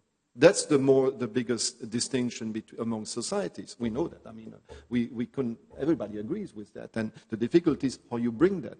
But I think in the discussion, in the narrative, when we communicate, I think we have to say these very simple things. And I think I liked very much the previous panel, frankly, because you entered the debate frontalement and not putting in very technical terms. I think it was right. Another example of narrative is, of course, the zero-sum game, of course, story. Because when I hear, for example, in the debate in some countries, for example, in France, when you say, well, some of the policies which are in the communication that you find in the US, for example, I mean, keeping the firms at home, and others say, well, we should do the same. But the next step, of course, if everybody does that, you get what we had in the 30s, this contractual spiral, of course. People think that, tit, but there is tat, tit for tat, and then you go into a very damaging dynamic. And it's always strange that people don't make this dynamic reasoning how you go forward, in that. It is true that there is increasing polarization also in the debate that you have on the banking union. I think it's true, and we have to say it's much more complex than that. And we are not at that stage. I mean, we have put in place a number of things already, both risk reduction and risk sharing, and I will go a little bit into that. But it's true, I also agree with the sense of your paper that there is an asymmetry there which we have to address. Not necessarily immediately, but we have to have a deadline, which cannot be too far. And this basically asymmetry is very simple. You have single supervision, so that's a preventing sort, that's surveillance thing. You have same rules, not fully harmonized yet, but we are in the direction. But the consequences, as you explain in the paper, the consequences of banking problems will go back to the nation state. And that asymmetry creates a big problem in the construction, because, the day we will have a banking problem, a big banking problem, people will look, of course, at the supervisor and say, well, supervision is unique, so why should we bear the cost of that? That's one example, I think, of asymmetry, which is put in your paper, which I think we cannot leave it as a stable state. We can hope that we can live with that and have a transition, but you cannot push the transition in a sort of vague zone very far away. We have to address that and see what are the steps. We call it a roadmap, but we look at the roadmap about the deadline is very far away and very vague. And there's a big disagreement on that. So I think you're absolutely right. It's extremely important to deal with that because it's an unstable situation. There is an asymmetry which we can address. Another point which I hear here is when you look at the banking landscape, tell me the vision you have of the landscape in 5 years, 6 years from now. I mean, basically, you would say the banking landscape, the banking union, means fungibility of capital, fungibility of liquidity, will be also simplification of governance structure, reduction of operational costs, things like this. There is no description. There is no description about how we see the system working in, let's say, 5 years. I don't think 20 years, but 5 years, 6 years. We know the system is progressing towards something like I just said, but seeing, how, because I say 5 years or something like this, because that's the time horizon which is necessary for any strategic thinking in organization, banking or whatever the organization. You need to bring a perspective. What will be our environment as banks, if I was in the private sector?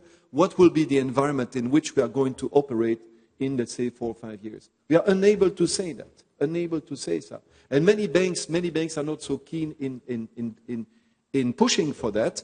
The reason is that they know, many banks know that to reach that, where you have fungibility of capital and liquidity, there are many steps, many efforts have to be done to reach that. Dealing, as we heard now, NPLs loan and things like this.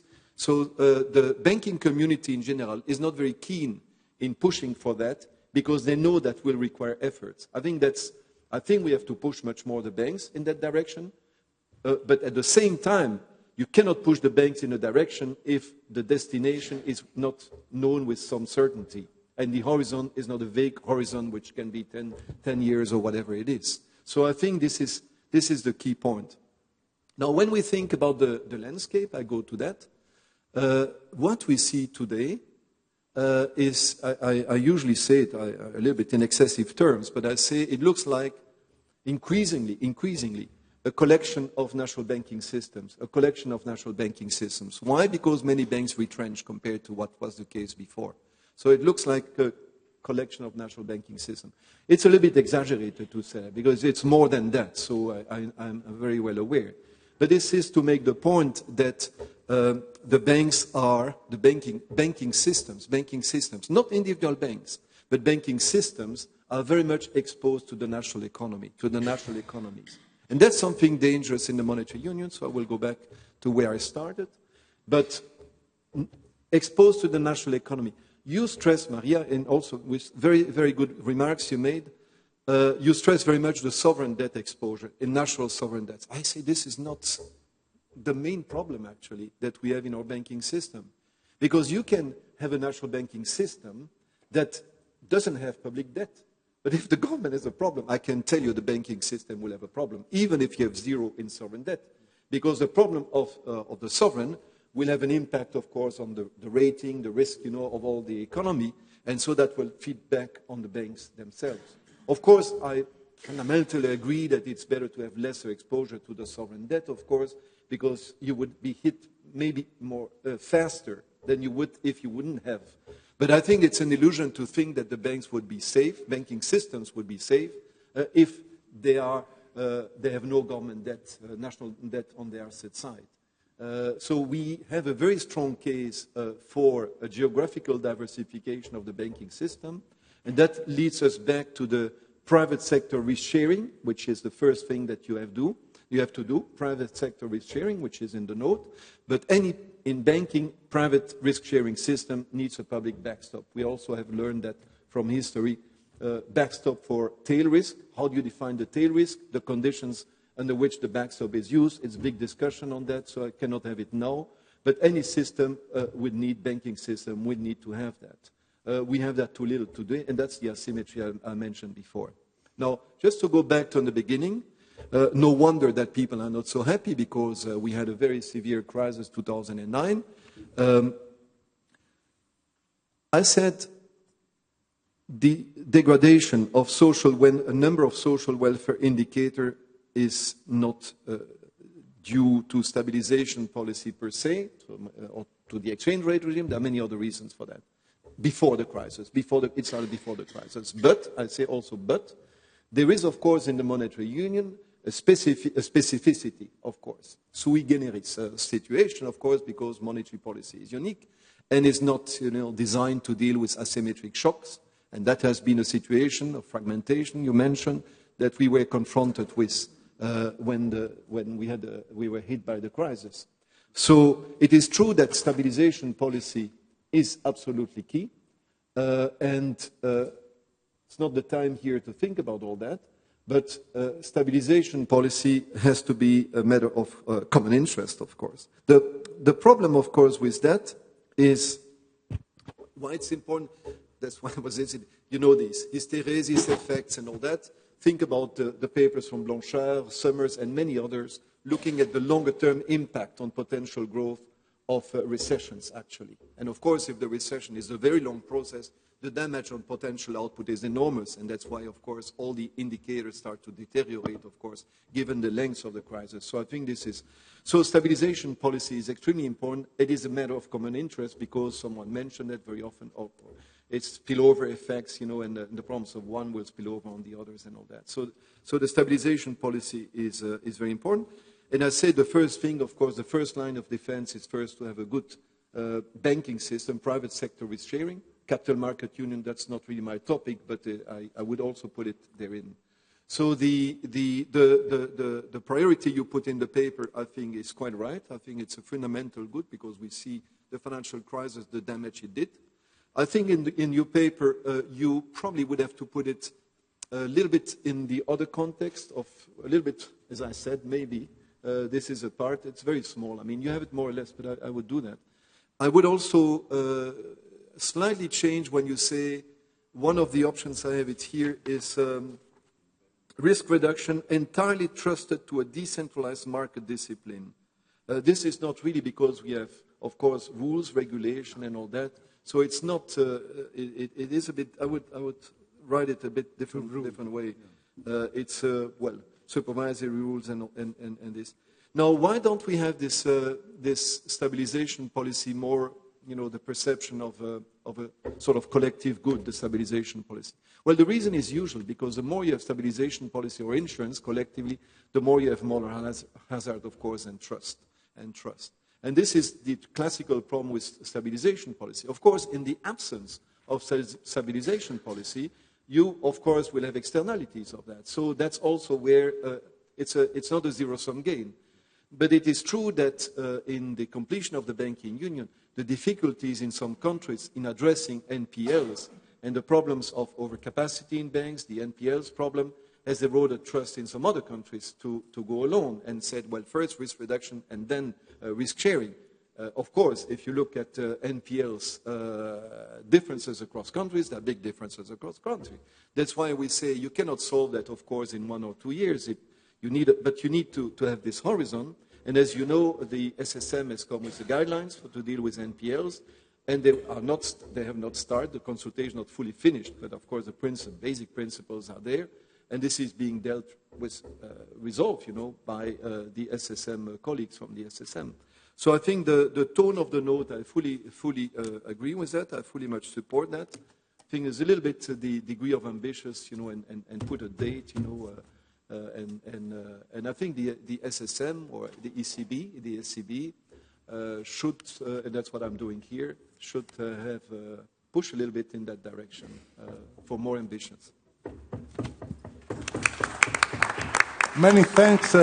Before opening the discussion to the floor, let me warmly thank all the panelists. I found that they put on the table a number of stimulating issues, so I'm pretty sure that we have a lot of questions to raise.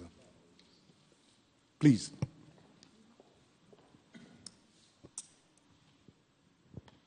Thank you very much. Harold Benning from Tilburg University in the Netherlands. This is, of course, a very interesting conference with also a very provocative title that Franco Marcello and his co-organizers made, Europe 2017, Make It or Break It, very dramatic. May I suggest perhaps a second subtitle, namely Time for Urgent Action? Yeah. People like we, policymakers, academics, regulators, supervisors, central bankers, we always like to think about new ideas, conceptualization. But sometimes we forget to take action based on the things we have agreed. Time for urgent action. Let me offer you briefly three potential areas. First of all, the refugee crisis. We know that this country, Italy, has been hit tremendously by the refugee crisis. I think Italy took 170,000 refugees from the Mediterranean last year. In Europe, the Council has made decisions. There would be a type of redistribution of refugees. Is it happening? Of course not. I think Jean-Claude Juncker has said that Europe has ceased to exist as a legal entity because we take decisions, but we don't implement them. Second point, the European investment agenda. I think Natasha already mentioned it, that we need to be much more ambitious. The Juncker plan it has a couple of problems, including that the amounts may still be too low, but it may also be linked to the structure where it's based upon co-financing by the private sector.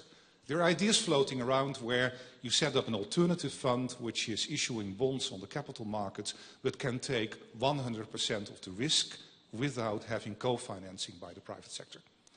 And then thirdly, this is building on the topic that also Franco in his introduction mentioned, and this is the statement we issued as a group of professors, the European Shadow Financial Regulatory Committee, earlier today. We are talking about banking union, and of course the SSM, the single supervisor, seems to be working reasonably well, but the single resolution mechanism, which entered into force last year in January, is of course in serious danger. What are some of the principles behind it? A delinking between banking problems and sovereign debt problems. Now in Europe we have non-performing loans of around 1,000 billion, about one-third, 360 billion in Italy. What's happening in this country? It's the Italian state, the Italian taxpayer, which is borrowing money in order to recapitalize the banking system. This is against the whole spirit of what needs to be done. Of course, the optimal solution will be a direct recapitalization from the European Stability Mechanism, the Permanent Rescue Fund, and there are all types of facilities there. But of course, it may mean more stringent conditions towards Italy as concerns the bail-in, and that's something most likely the Italian government wants to prevent. But we are facing a very unfortunate situation. This is the first test of the single resolution mechanism, where a large bank is entering into trouble, and for short-term, perhaps also political reasons, in this case, Italy, we may be violating and basically damaging the new framework, because bondholders in banks will start saying, well, you know, whenever a large bank enters into trouble, it will be bailed out by the government. So the whole principle of market discipline and bail-in is not really viable. So the single resolution mechanism is seriously at stake. As long as so it's very urgent. This is not about Italy. If it had been in Spain, I would have said exactly the same thing. But it is very urgent that we take urgent action also in this framework, and that we start recapitalizing problem banks, including a bail-in, in Italy and the other European countries. Thank you very much. Thank you. Unfortunately, we have time constraints, hence I ask for very short question, please. Okay. Thank you. I'm Roberto Castaldi from eCampus University. The McDougall report suggested that a monetary union requires 6% GDP budget, and we keep going with 0.9. I believe that without a serious budget, it's impossible. A stabilization mechanism, a convergence policy, and the first 15 years of the monetary union are here to suggest it. What do you think about it? Thanks. Okay, thank you. Other questions? There were... Daniela Lazzi from Minister of Foreign Affairs. However, the World Economic Forum in Davos, Theresa May made a very clear speech about what will be the Brexit. And they leave the European Union, the single market, and probably customs union, if I understand well. What do you think the impact will be on European Union? Start again? May you repeat the question? I didn't understand. Okay. The last part of your question. Okay. And Theresa May made a very clear speech the last days in World Economic Forum. And they probably leave the European Union, single market, and customs union as well. Okay. So I would like to ask to Peter Pratt, what do you think the impact will be on European Union? Okay, thank you very much. Is there any other question? The last one?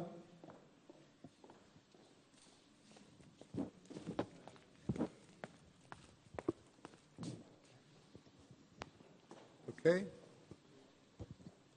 Good afternoon. I'm Michelle Souza, Euro Project Manager, and I would like to ask if Save a National Bank is, in a European vision, a fair play.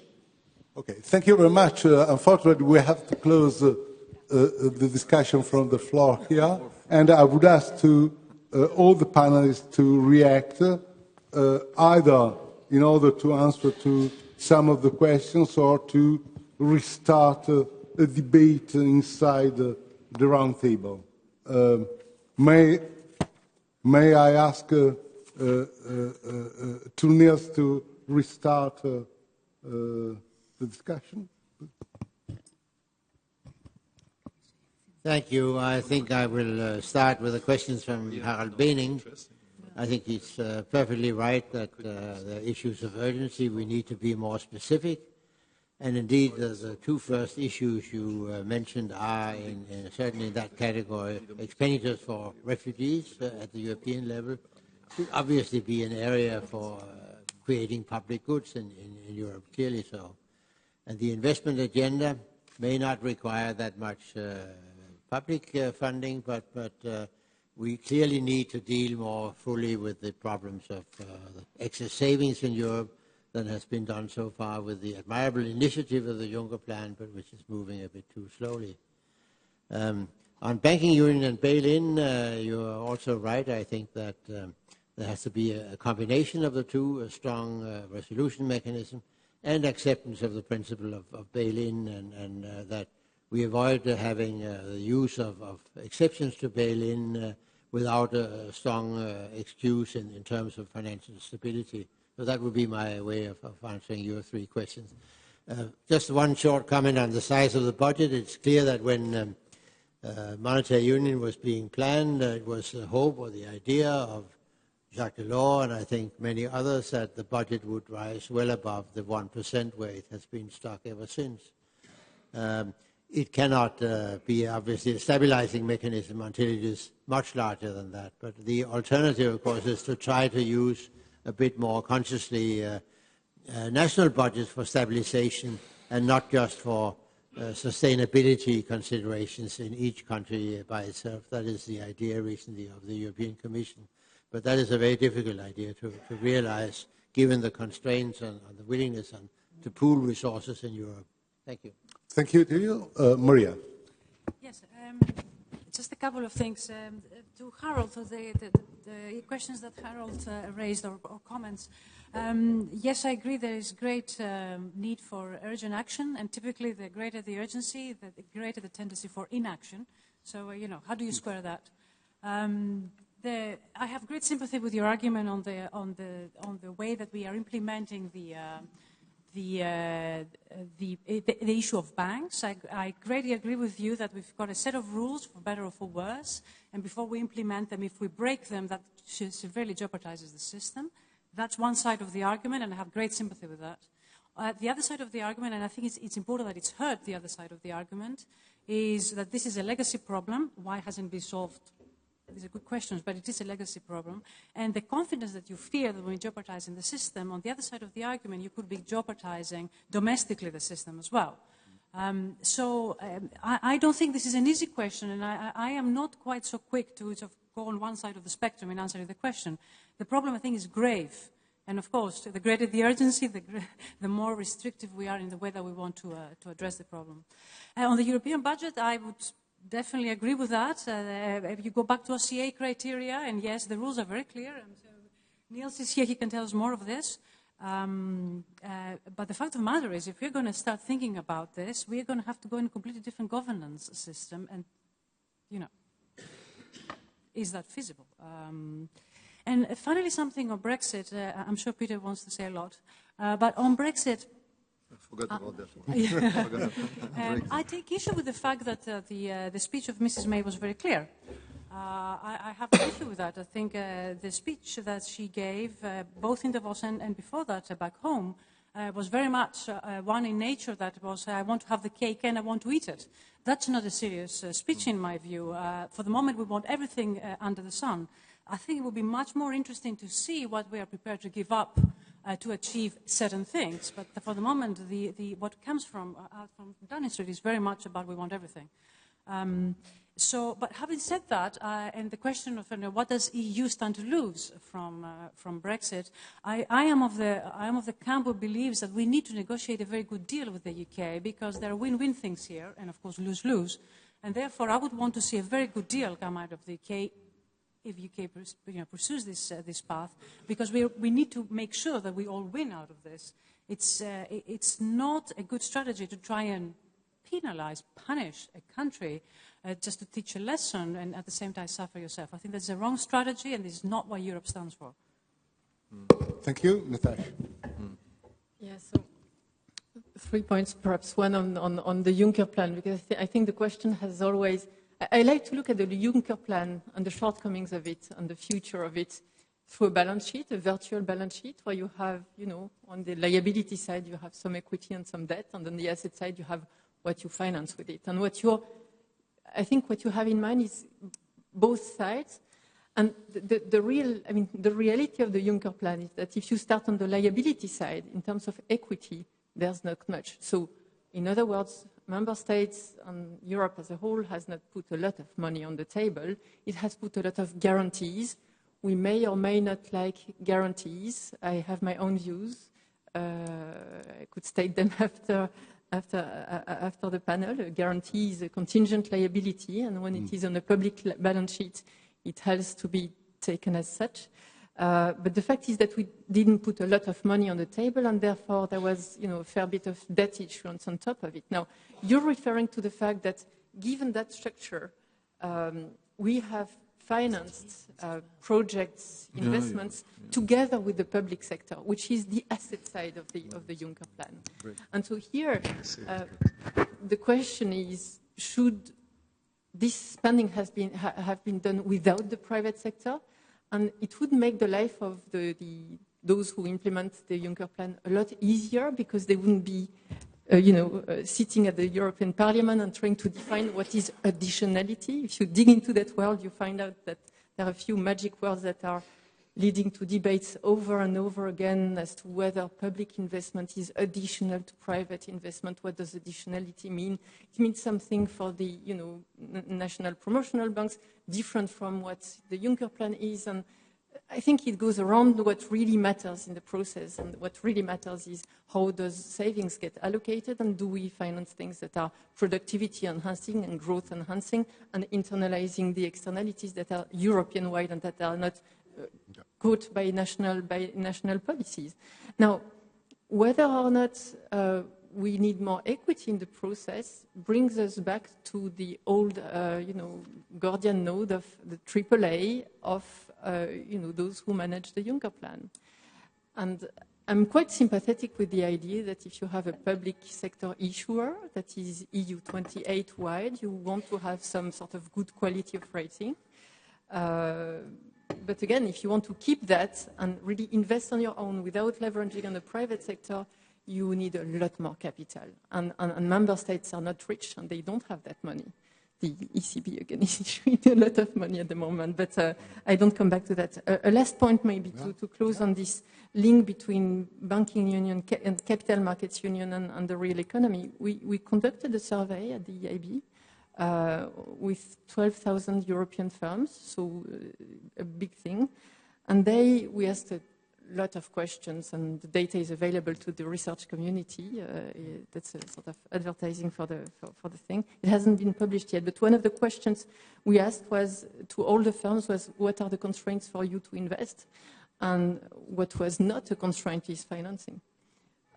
Only 5% of the firms said they had a constraint in terms of finding external finance.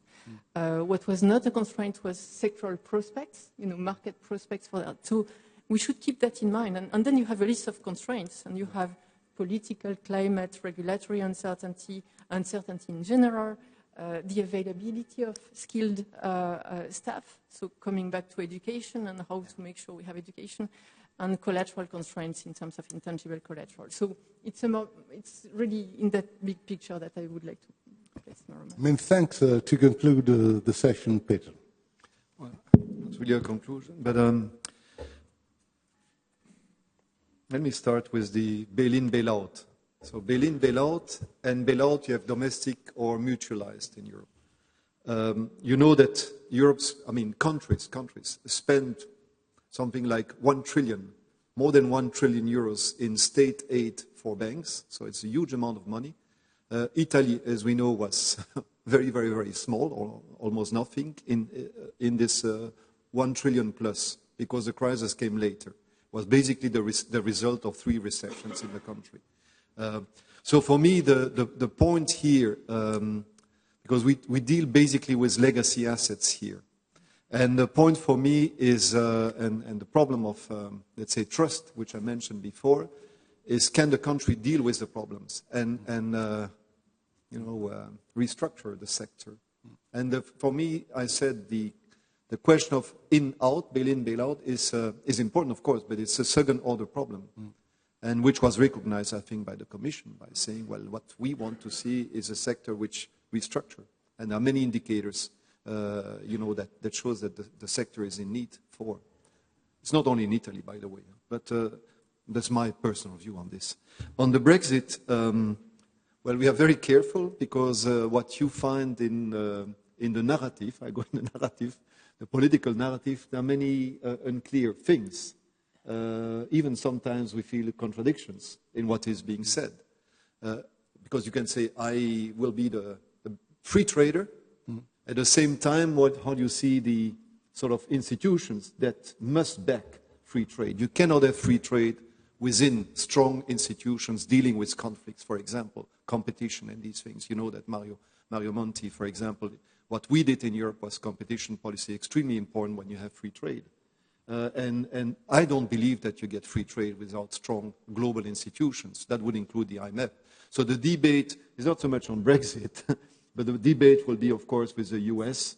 How can you have a global system where you have, of course, where the institutions, the global institutions, are not supported very much by the political body? This is a key story because bilateral deals, is something which, it's very difficult to keep the world order together with bilateral deals. So that's British exit is a smaller part of the problem, of course, and we have time because it remains to be seen. Every time you go into a topic, automobile or pharmaceuticals, and you go into very complex supply chain, issues, I think this is starting to be known, and I think the process takes some time, and I'm more reassured about this than other sort of policies. So we have a little bit time on this, and to think about it. So we'll see how it happens. So there we are very, very careful. The question about the McDougall report, when I was teaching years and years ago, I was really a fanatic. I mean, I found it extremely good, this report. The 6% of GDP, which is needed, for make monetary unions work. Well, Werner, but the McDougall I think was quite good. I mean, there were studies about flows between the north and the south of Italy, and you remember all this. The older people remember that very well. I wouldn't take a figure here. I think it's probably more than today. I would agree with you. I don't know how much. I know it will be very difficult to put that in place because it's always the ambiguity between stabilization, which is a form of intrinsic, and a transfer. I never get the money back. Because it's more structural than stabilization policy. So it is true that we have to think about that. I think this, I wouldn't bet that it will happen, so we have to, that's why you, with Right, you insist very much about improving at least the private sector risk-sharing systems with a backstop for tail risk, which I think is very important.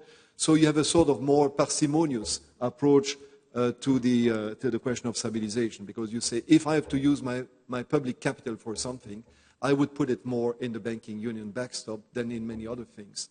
Now, to do that, as I said before, to do that, you have to create trust, and for that, countries have to signal that they have the capacity to deal with the legacy problems and restructure them. That's it. That's why you cannot do it in one day, but you need a very clear horizon, which is not too far away. Let's say 5 years. But I said that a year ago or 2 years ago, so I push it always further away. I think that was it. I think that was it for me. Okay. Yeah. Thank you very much. At this point, let me conclude just by thanking again all the participants to this session, panelists as well as persons who raised the question-relating problems. Thank you very much. Thank you.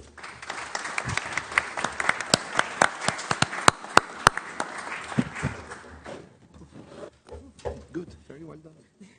Come back for the The what? come back. No, no, no.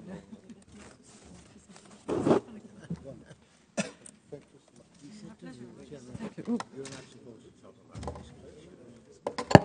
We have my own budget. That suits me fine. But I had planned to speak about it.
So, Presidente, we are very honored to have you here, and we know you have some comments for us and some ideas. It will be a pleasure to take note of your thoughts.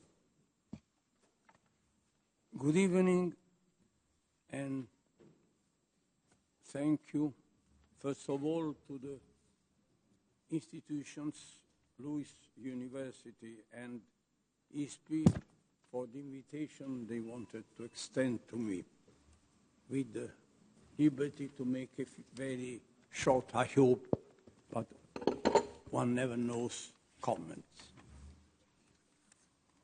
I want, first of all, to express my sincere appreciation for the promotion of this international conference and the drafting so carefully elaborated of the policy paper in order to provide new contributions in the almost 10 years old research and discussion on the crisis of the European Union and of the European project as such.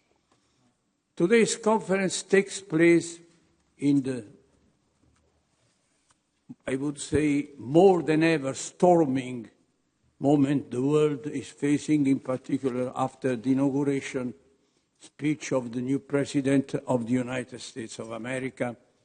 The subsequent climate could encourage, I think, Europe to reaffirm its experience and vision as historically antagonist to the nationalism of European populism and to the nationalism, isolationism and protectionism of American Trumpism. Anyhow, I would say that it's very important for Europe to move. It's very important to give a sign of vitality vis-à-vis the larger area of discouragement and skepticism now present in our public opinions and in our electorate. And I think that in this dramatic situation,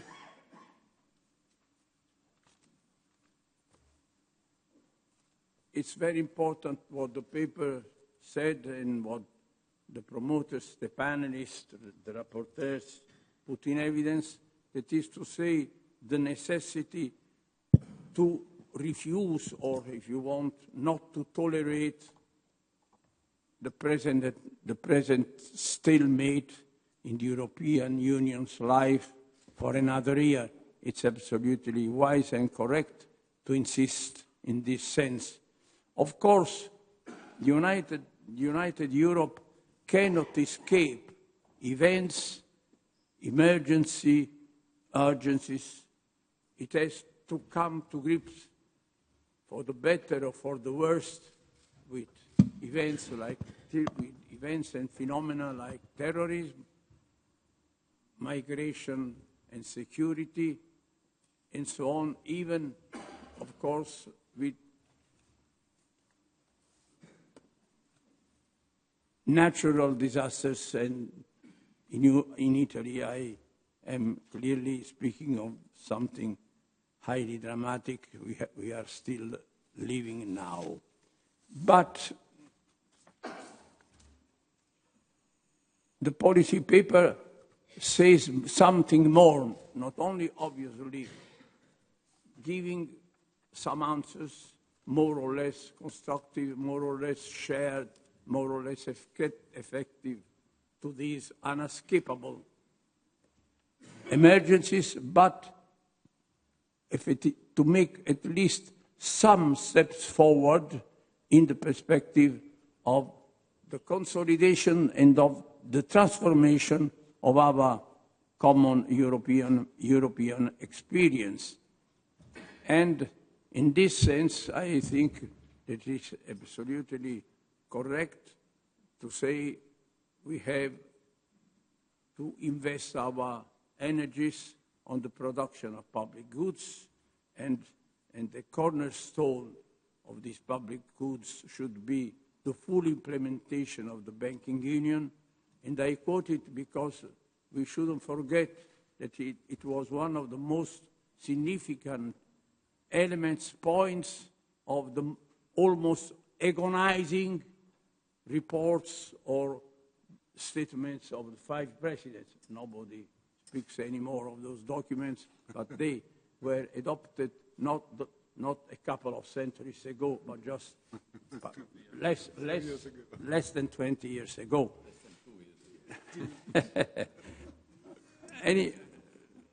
I think that that's a very constructive approach. I hope it should not be deprived of concrete possibilities of realization. And anyhow, I want to ask you, well, we know what our policy paper, your policy paper suggests as regards full implementation of the banking union and other aspects of the production of public goods or common goods, but shouldn't we rely also on a new possibility, the possibility represented by the presentation of the report of the high-level interinstitutional group for the reform of the European budget presented by Mario Monti? I will not say anything on Mario Monti. I don't want to make new expressions of high esteem and sympathy and personal friendship. But, you know, we speak, and particularly we speak in Italy with many and many doubts or problems of political stability. I would say that Mario Monti represents a unique model of personal stability. He needs uninterrupted attachment to the European cause, and we must be grateful to him for this and also for these new contributions which comes from his personal efforts and from the collaboration with all other representatives of the European institution in this group. And, well, Mario Monti suggests also 2 intervents of reform, which could be a concrete follow-up, particularly in the preparation of the 7 years budget of the Union. I am convinced that political forces and actors devoted to the European Union cause should give a support in this sense within the European institutions, within the national parliaments too.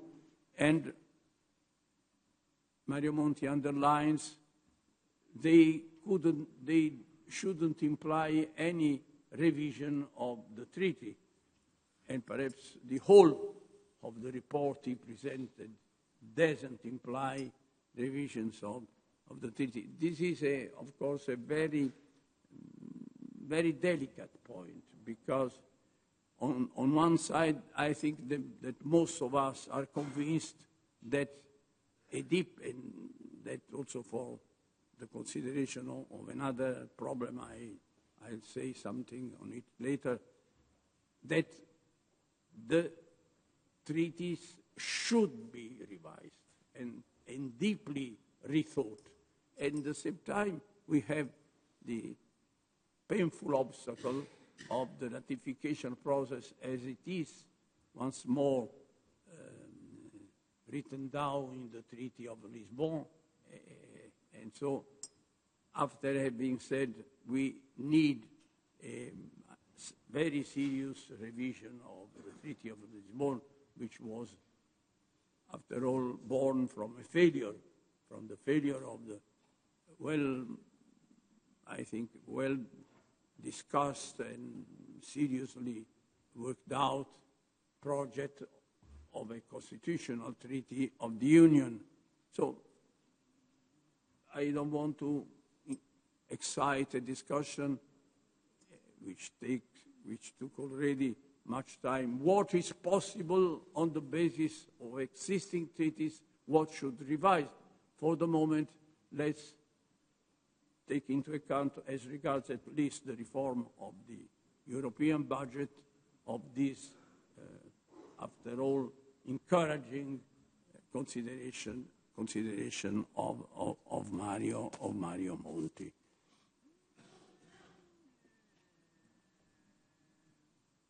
At the same time, the ambition of this conference and of this paper goes beyond all the elements I have just quoted, because it puts in question the perspective, how to work for a federal union, overcoming many contradictions of the experience we have been living.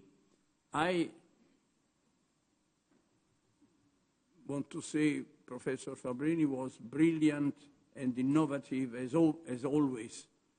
I'm not so sure that we have been living, I don't know if consciously or not, in 3 different unions up to now. Even in the perception that these unions, different unions in which we were living, were incompatible, I have some doubts that such a perception was really circulating. But anyhow, it's the time to look at a new perspective of a federal union distinct, very seriously distinct from other perspectives which have been more or less present in our debates and also in our time-by-time deliberations.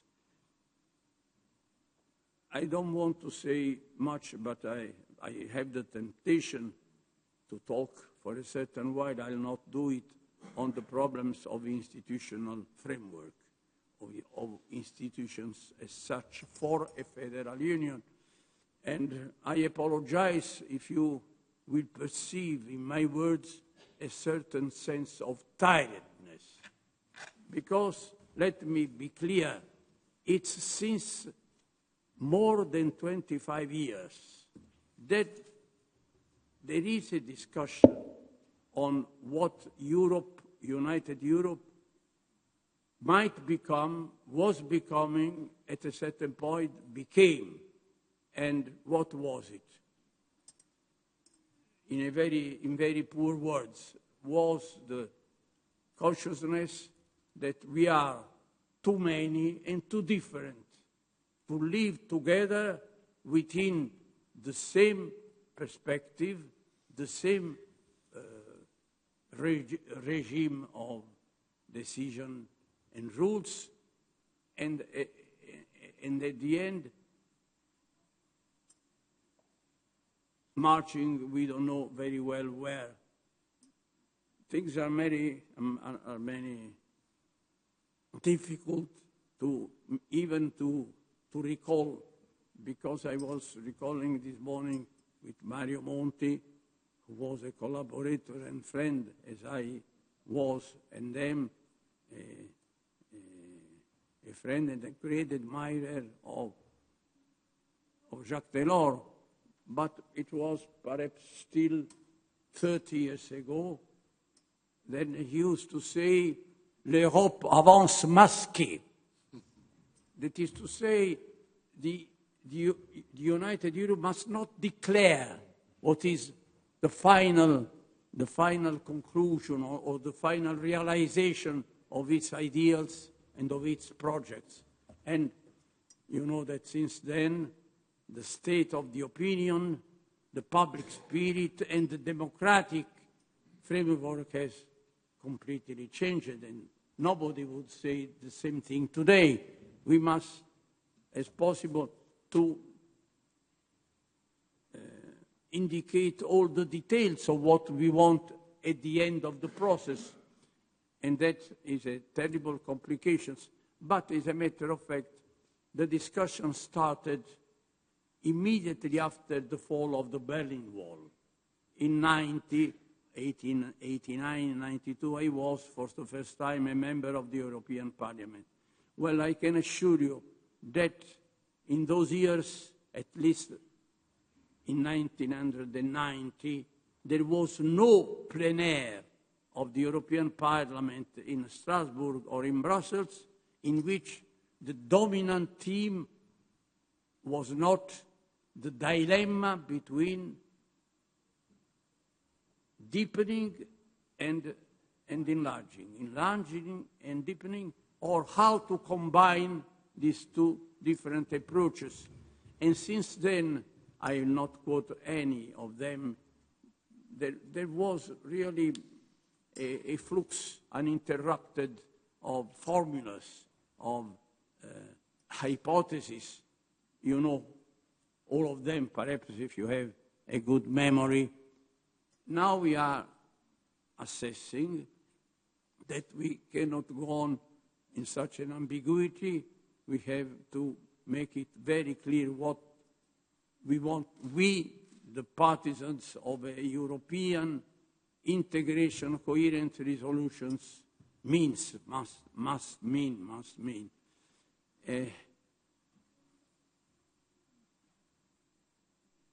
You will not be surprised if such an ideal or such an objective, such a choice was put forward in 1991 in the conference promoted by President François Mitterrand in Prague for a European cooperation.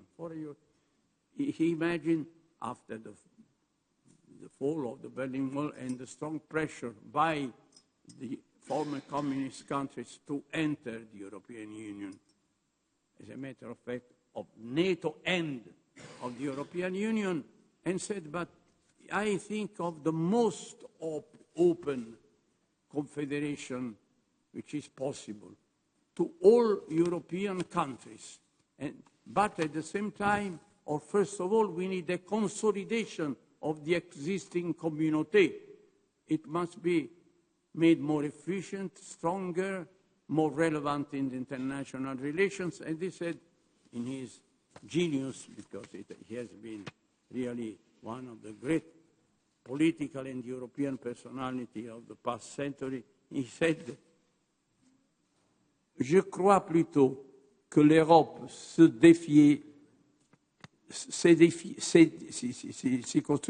s'édifiera sur des fondations diverses, sur de nombreux piliers, quoiqu'elle sera bien fragile. D'abord, elle a besoin de la communauté européenne et d'une communauté européenne plus forte et plus soudée. Je suis de ceux qui aspirent à son unité économique, monétaire et politique, et c'est donc, I underline this, et c'est donc par soustraction que j'imagine une confédération. Soustraire de la confédération ce qui aurait pu être le fondement et la dimension d'une communauté que se développe jusqu'à une véritable union fédérale. Well, it's time to take decisions. I would say we have no more time, and the more we speak frankly and neatly, the more we can reach more consensus, or at least have back a part of the consensus we have been losing in the past years. I not speak of Italy, of course. I just want to recall that not only I personally, but a wide range of people and institutions in Italy and in Europe appreciated very much the paper which was presented by Piercarlo Padoan, who couldn't be with us this year, for growth and jobs, a very well done paper submitted of course to European institutions. But after then, we have known very little of what happened. What has been the follow-up? Where this paper was discussed, which progress has been made, which obstacles has been opposed to the arguments of that. Well, I don't think that we should, in this way, relations between single national states as important as Italy and the European institutions.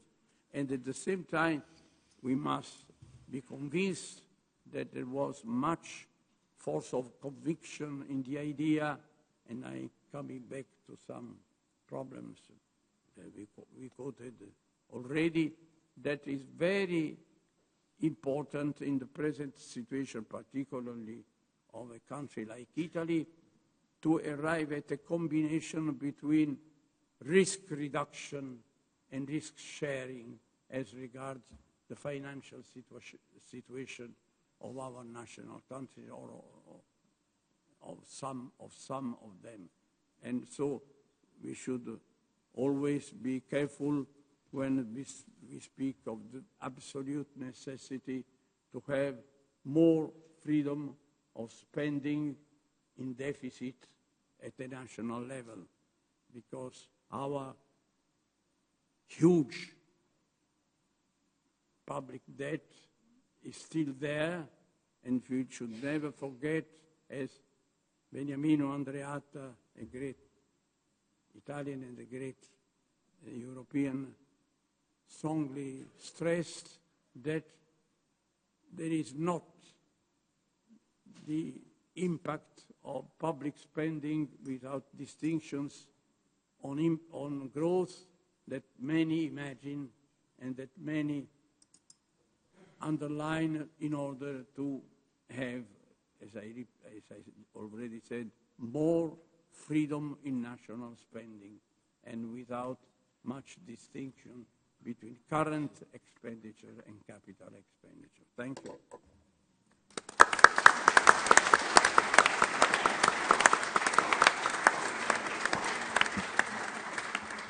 Thank you very much, President Napolitano, who is, by the way, is also honorary president of ISPI, for your memories of the past and also for the energy with which you're pushing us to look ahead. I think Mario will have something for us now.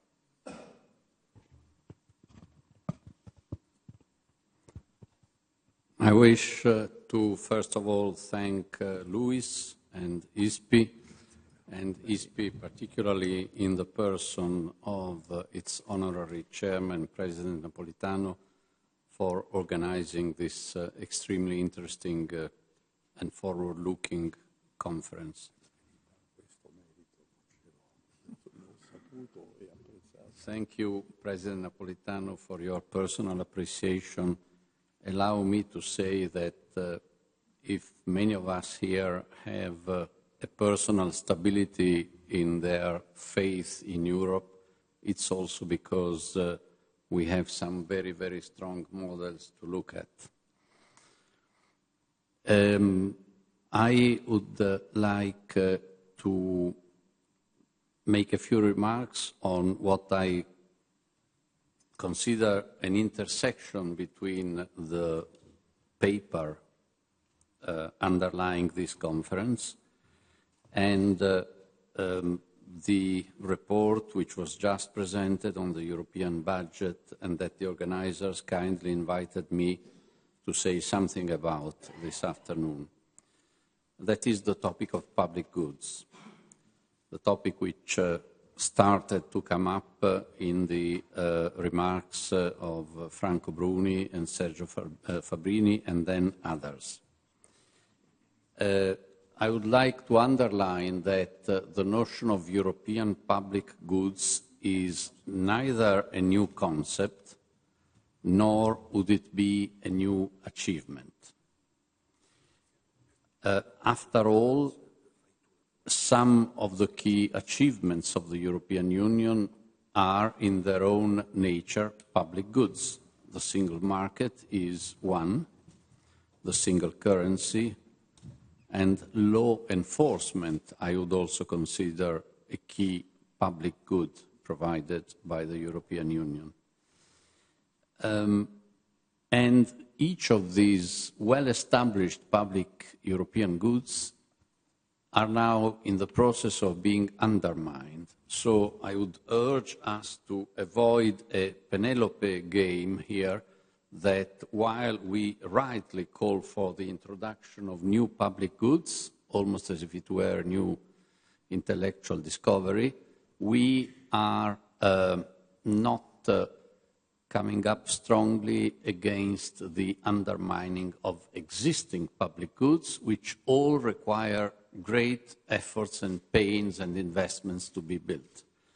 As far as the single market is concerned, when I say that it is a hugely important public good that is now being undermined, honestly, I do not refer that much to the fact that, paradoxically, the member state which was always at the forefront of the efforts to build the single market in Europe, namely the UK, now has repudiated its brainchild, because that repudiation is, as was already hinted today, very much the effect of the fact that for once European member states stood firm and united.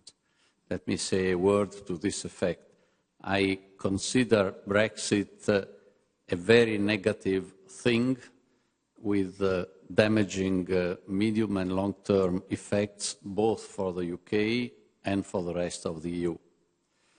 But worse than Brexit would only have been a patchwork way to remedy to the willingness of the UK to remain at all costs in the single market, combined with the weakness of the other 27 member states, which, confronted with the distinct ability of the UK to play the Roman historic game of divide et impera, might have brought to solutions that would have very seriously undermined the functioning of the single market, including perhaps the possibility of having in the UK a country belonging to the single market, yet not under the rules of competition policy of the EU, of tax coordination, of state aid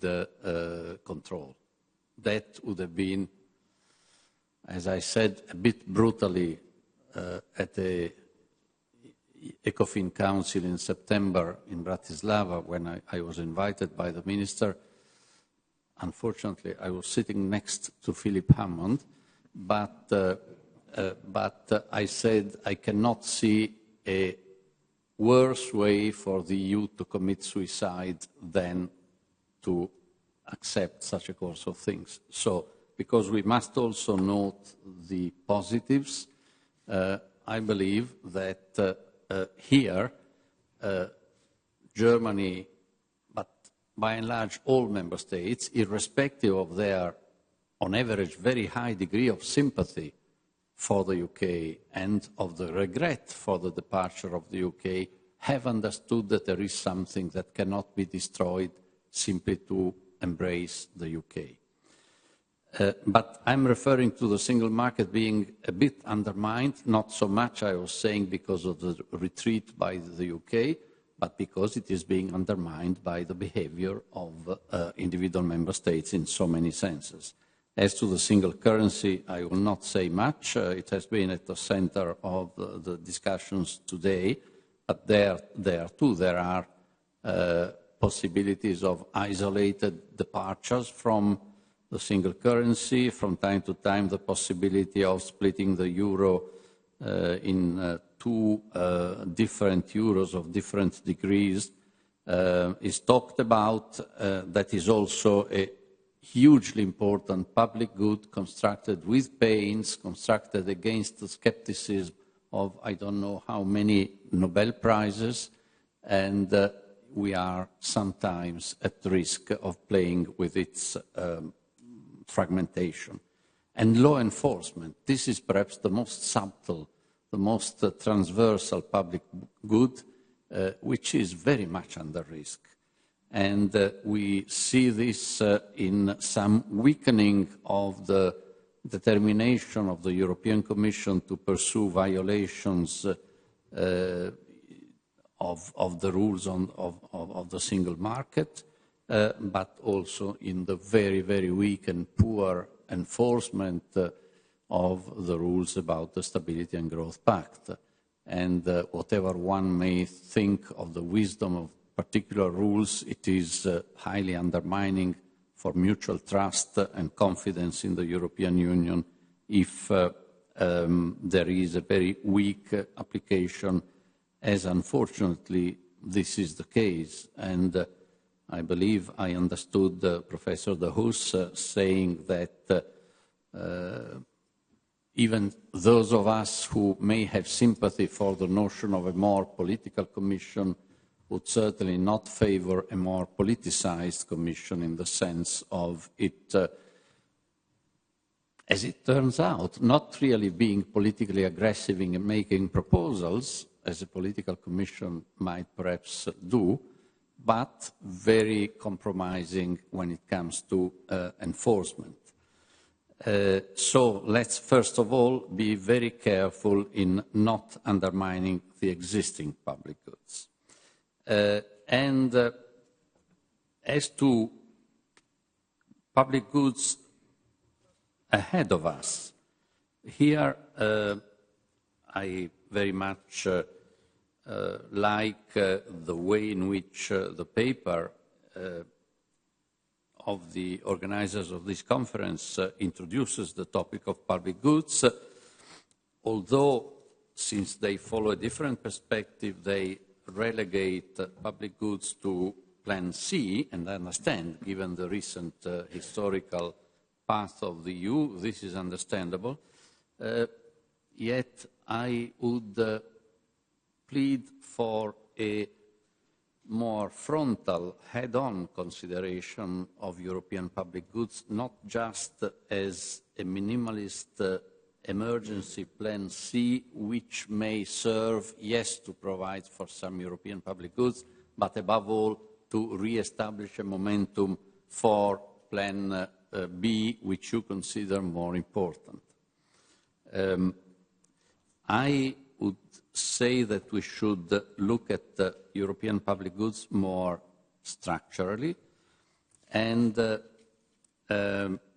in the course of our works on the budget, we have been led to consider all this, and I believe, but here there are so many gifted economists, I believe that each time that we speak about a European public good, we should have in mind that it takes three things, three requirements.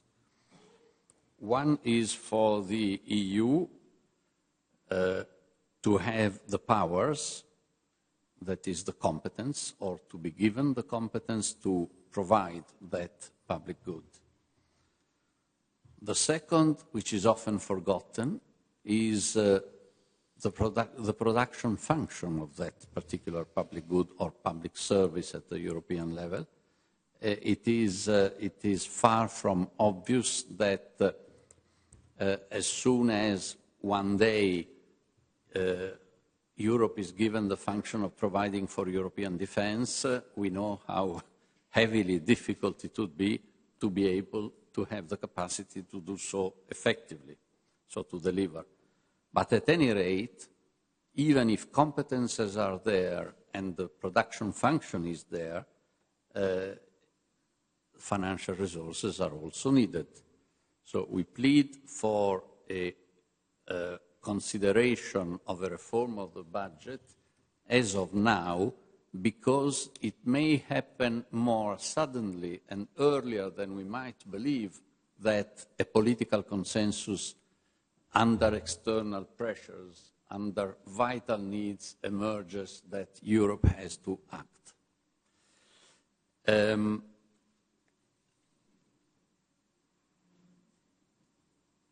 Now, of course, the budget, we all know, is one of the most sensitive and awkward areas. When I accepted, I still don't know well why, but when I accepted in 2014 to chair this group, to be given this task, I wanted to keep the expectations very low, and I said in many contexts that the EU budget is a grey, boring, and unsexy topic. After devoting more than 2 years to this, I can confirm this unexciting definition. But of course, when one accepts to work on something, that is because he or she believes that after all the topic is important, but to have other people and the policy community understand that importance, you have to make it a bit more provocative, a bit more sexy perhaps, and a bit less boring. In the case of our group, I believe we have achieved this. Not for our merit, by definition, but because we had been given an excessively long time. The deadline was the end of 2016 to produce this report. The long time was justified by the fact that the creators of the group, the 3 European institutions, wanted us to do a lot of consultations with each of them and with stakeholders broadly, with national parliaments, with experts, etc., and wanted us to convene in Brussels last September an interparliamentary conference to test the waters of the national parliaments, because after all, this is not going to be an expropriation of the fundamental function and sovereignty of national parliaments. So all this took time. And from the point of view of the interest in the subject, we have been lucky that Europe has been very unlucky. because in 2014, here I look at a person I admire very much, Peter Pratt, we thought that the only very tenuous current of wind that might push the boat of the reform of the budget could have come from the discussions about the fiscal capacity for the Eurozone. That was much more sexy, trendy, inspiring. So we decided, also with the consent of the ECOFIN, that although in our mandate there was the broad picture of the 28 then member states, we might well devote a chapter or so to the fiscal capacity. Since then, I hope I'm not incorrect in saying that for a number of reasons, the steam pushing the discussion of the fiscal capacity for the Eurogroup, for the Euro area, has much subsided.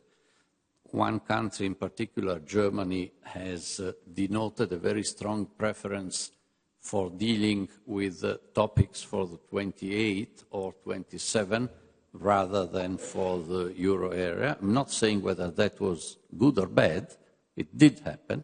But in the meantime, Mr. President, a number of emergencies came up in the life of Europeans which were rich with drama, which are not going to go away quickly.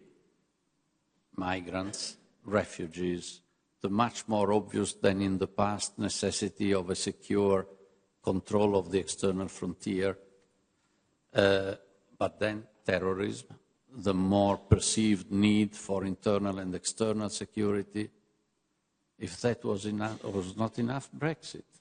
And Brexit for the budget means that the EU has to do away with an important net contribution by the UK.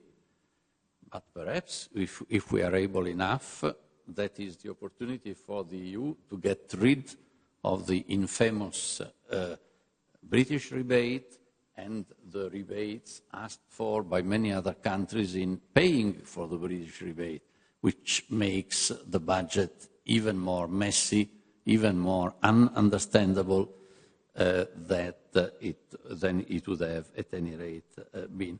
And then comes President Trump.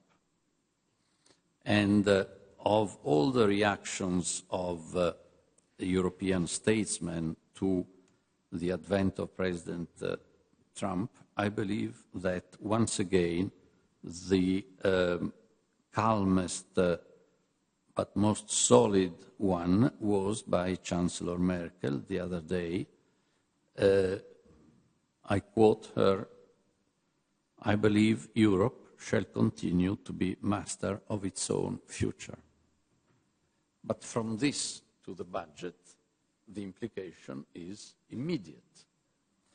So we have been using all the opportunities, but I don't think this was a cynical exercise, to make it clear to the politicians of Europe, and ultimately it will have to be the heads of governments and their finance ministers, that there would be a remarkable incoherence between their words and their acts if they envisage going on for many more years with the present unsustainable budgetary system.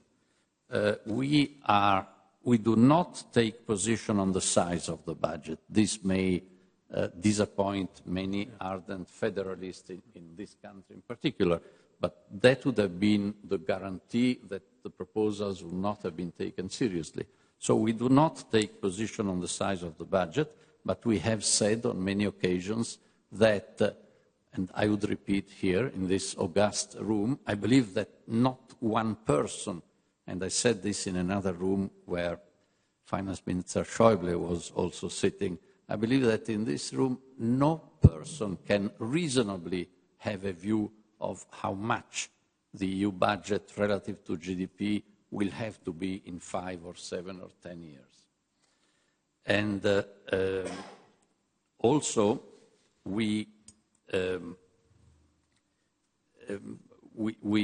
are not there to increase the overall tax burden on European taxpayers, but to make a number of improvements in the budgetary process, in the structure of the budget, and also in the possibility to have new own resources to make the EU budget less dependent on the caprice of individual member states. I will not go into any of the specific recommendations, but I will just conclude my remarks by underlining what President Napolitano, with his experience, immediately picked up as a crucial point. Again, there we disappoint those who need to see proposals for reform of the treaty. We also believe that there will have to be such proposals one day, but we came up with a set of proposals which do not require modifications in the treaty. Is there any likelihood, any probability that this reform might go ahead? I don't want to be imprudent, but I believe yes. Why? Simply because of the genesis of the group. I mean, this is one element, not simply because it never happened before that a group was set up by the three institutions jointly. Secondly, the composition of the group. All the members, except one, who is a highly eminent German professor of public finance, Clement Fuest, who has had many exposures to policy advising and was a very important ingredient in the whole work, but the other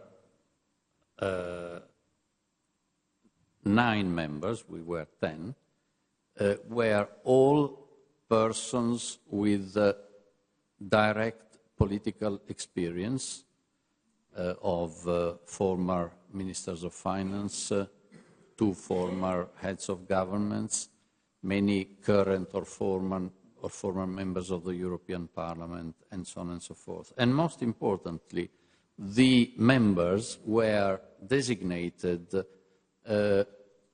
by, 3 of them by each of the 3 institutions, plus the chairman who was jointly decided. But this means that although the personalities came there on a personal capacity, the fact that we reached a consensus that has been a unanimous consensus, except a dissenting footnote by one of the members on the 9 proposals, but basically unanimous.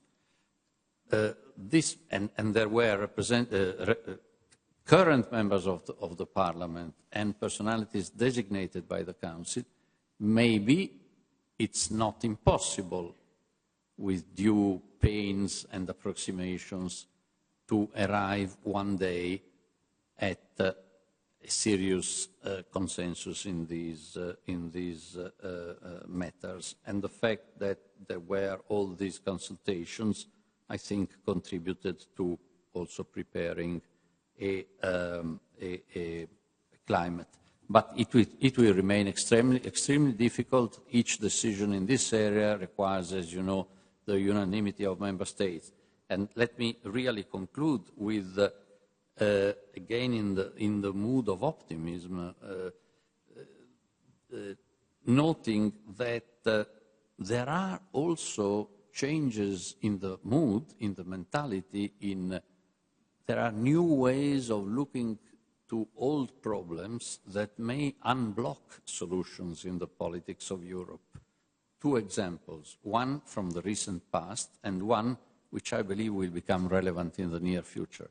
From the recent past, 1 year ago, we heard Wolfgang Schäuble, the champion of fiscal austerity in Europe and the champion of national competences in financial matters, in fiscal matters, say, after the huge problems posed to Europe and to Germany by the migration crisis, to say that perhaps Europe should introduce a gasoline tax or a surtax on gasoline to get the means to help in this problem. I mean, this is the thing that a desperate junior finance minister would do the day after he takes office in a country in crisis. For this reason, we did not endorse that particular proposal, but it is very interesting to note what can happen when the realities come up. And the other example that I would like to mention, which I think has not yet been really very much considered, it has to do with the political competition between the mainstream parties in all our countries and the so-called populist, but I agree with Sylvie Goulart, we should not call them populist, nationalist or protectionist parties. What has been recently, including in this country, the way in which the mainstream parties have tried to contend votes, to resist to the rising votes of the nationalist parties, has been to try and ease the financial conditions of households through concessions, through bonuses, through decreases in taxes, which is always helpful if the budget allows, which certainly may create in theory consensus and votes. But this, and in the meantime, they tried, many of them, to get more popularity by criticizing the European Union. But this is exactly the opposite of what should be done, because the reasons behind the tendency to vote for the nationalists is what?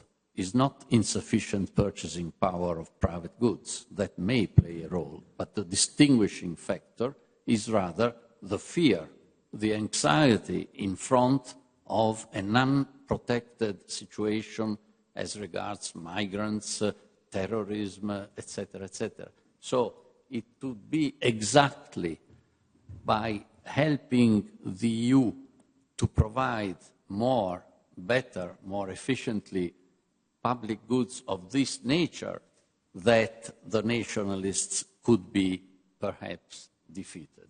Certainly not by putting the national finances at risk in order to pursue the dream of the correlation between lower taxes, more votes. So, after all, it's not completely true that these topics are grey, boring, and unsexy. Thank you very much.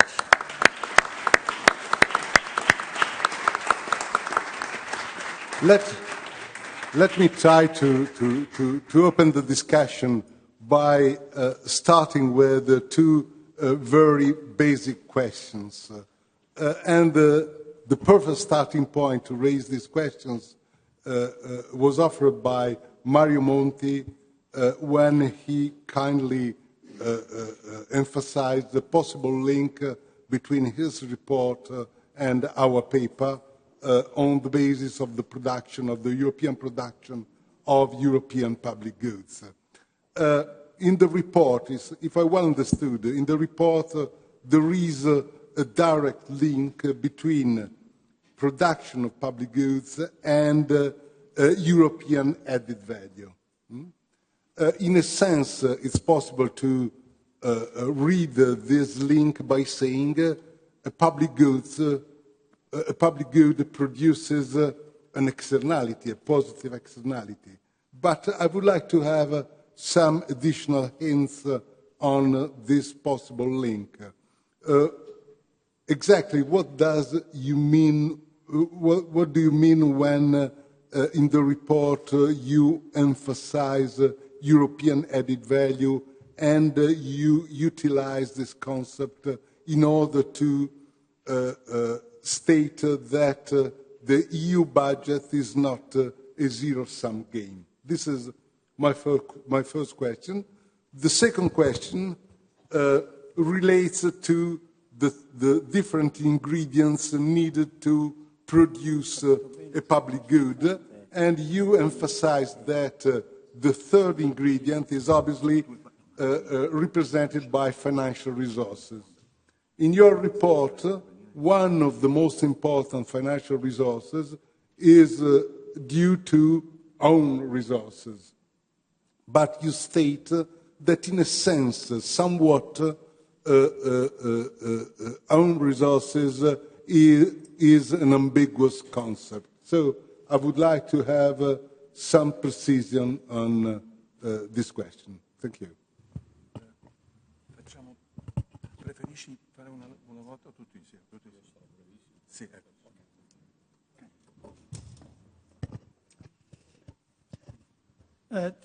First, let me frame my comment in more political science terms, which is the only way in which I can think.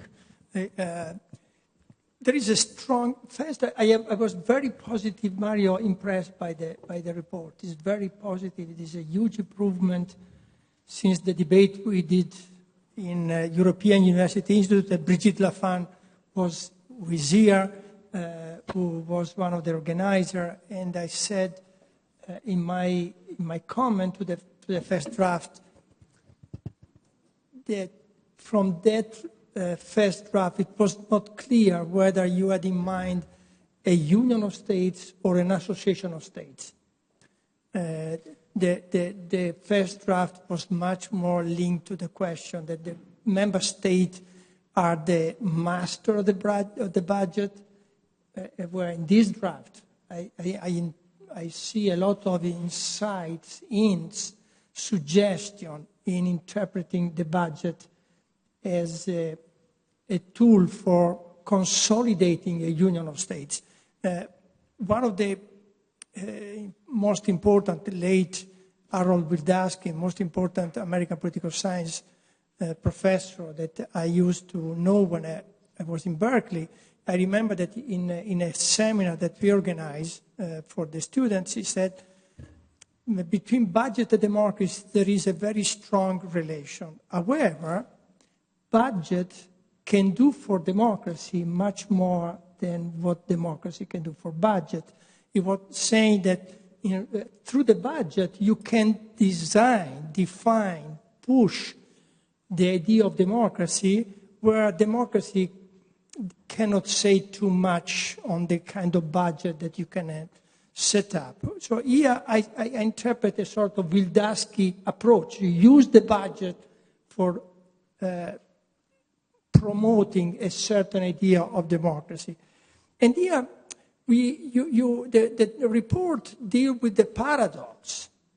And the paradox is the following one. The budget of a 27, 28 member states has been fixed, locked in, because there are too many differences between member states. It's better to have a lock-in budget rather than to open up a discussion. Otherwise, the differences between the member states would jeopardize the budgetary equilibrium. So in a way, the European Union for a long period of time was closed by this idea. For example, the very fact that the multi-financial budget is 7 years and not 5 years, like the time of the European Parliament, for example, as it happened in many other democracies, is an example of the attempt from the point of view of the member state government to control and to lock in. I think this report opens some windows and it creates the possibility of a different approach to budget and in general to the European Union. Let me make a short caveat answering also to my close friend Renaud. I do understand that in the past Europe moved on masking itself. It was a difficult way of try to persuade people. So let's produce an integration through economic factors, and then people would enjoy the benefit of integration. And then, step by step, they would love integration, they would transfer their own loyalty to integration, and so forth. It seems to me that this kind of approach is no longer viable. The Jacques Delors idea is no longer viable. For one simple reason, that there are, to the other side of the street, people that explicitly call into question European integration. So you cannot hide integration when there are people, and these people increase in number, saying this integration should be stopped, should be fighten, should be beaten. So either you come out from this situation and accept the challenge that you should give good rationale to the people for promoting accept integration, or you in some way, let's say, move in a very defensive position with the populists or nationalists, as you want to call them, and give them the higher ground of the debate. So here we have this paradox that we are no longer in that period of the silent, let's say, consent. We are in a period in which Europe has become the number one of the national agenda. We have to discuss explicitly what kind of Europe we want. And that implies in some way a discussion on institutions. Just give you an example. I insist on that because last week I was in Berlin. We had a discussion in the European Council. I raised this issue, and there was no way of understanding this point. The issue is we people that support integration, we think that the European Council is a crucial institution. It's the institution where the interests of the member state can be mediated and formed a kind of middle ground for moving on. But then, with the growing role of the populist or nationalist, you have an internal transformation of European Council.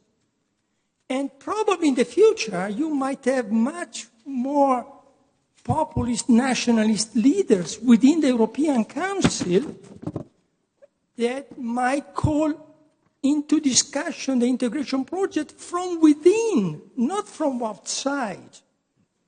From within, as they try to do from within the European Parliament. And if they enter in majority in the European Council, they might call into question from within. For example, I don't think that Marine Le Pen might call into question the viability of the European Council. She wants to be there. And then transform from within the agenda of the European Council, transforming Europe in a union of the patries, of the nation.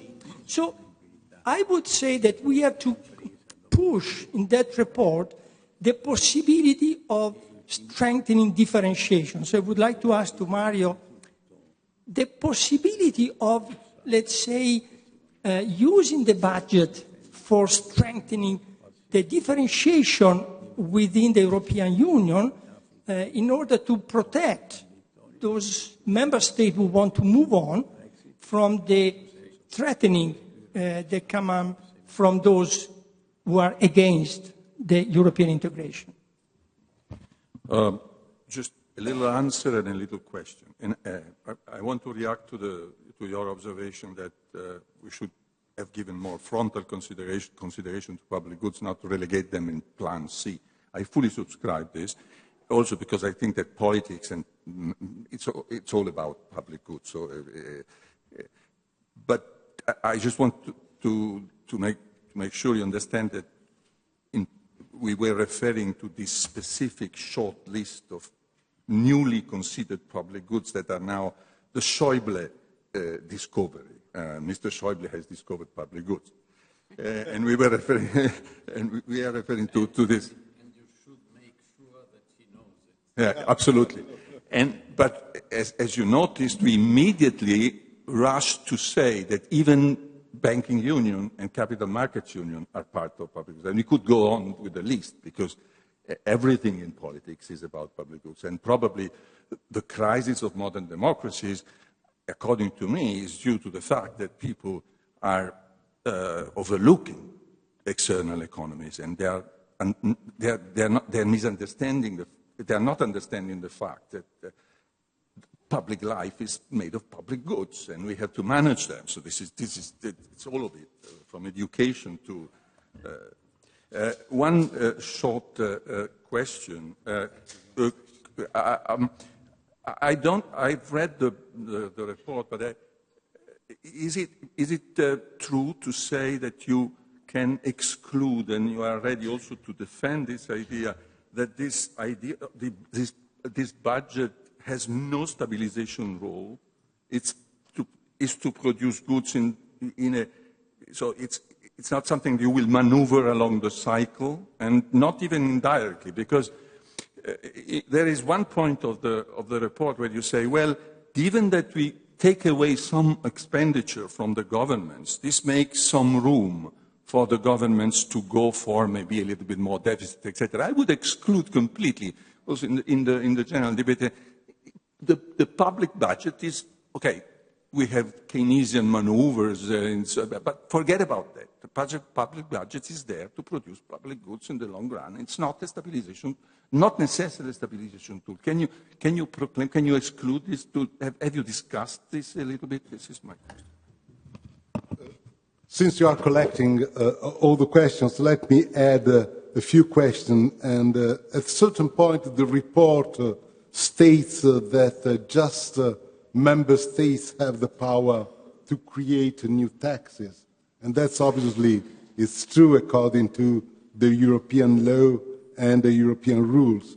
However, very recently we discovered that there is a situation in which national member states have a lot of difficulties to raise taxes, is the case of the over-the-top and the strong and difficult discussion between the Irish government and European institutions. Hence, my question is how to handle this type of problem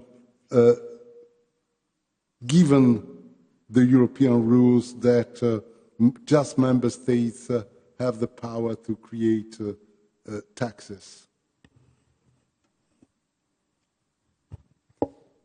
I will be extremely brief also because I was not during my presentation, but also because these remarks, for which I'm very grateful, are all enrichments, further hints for consideration.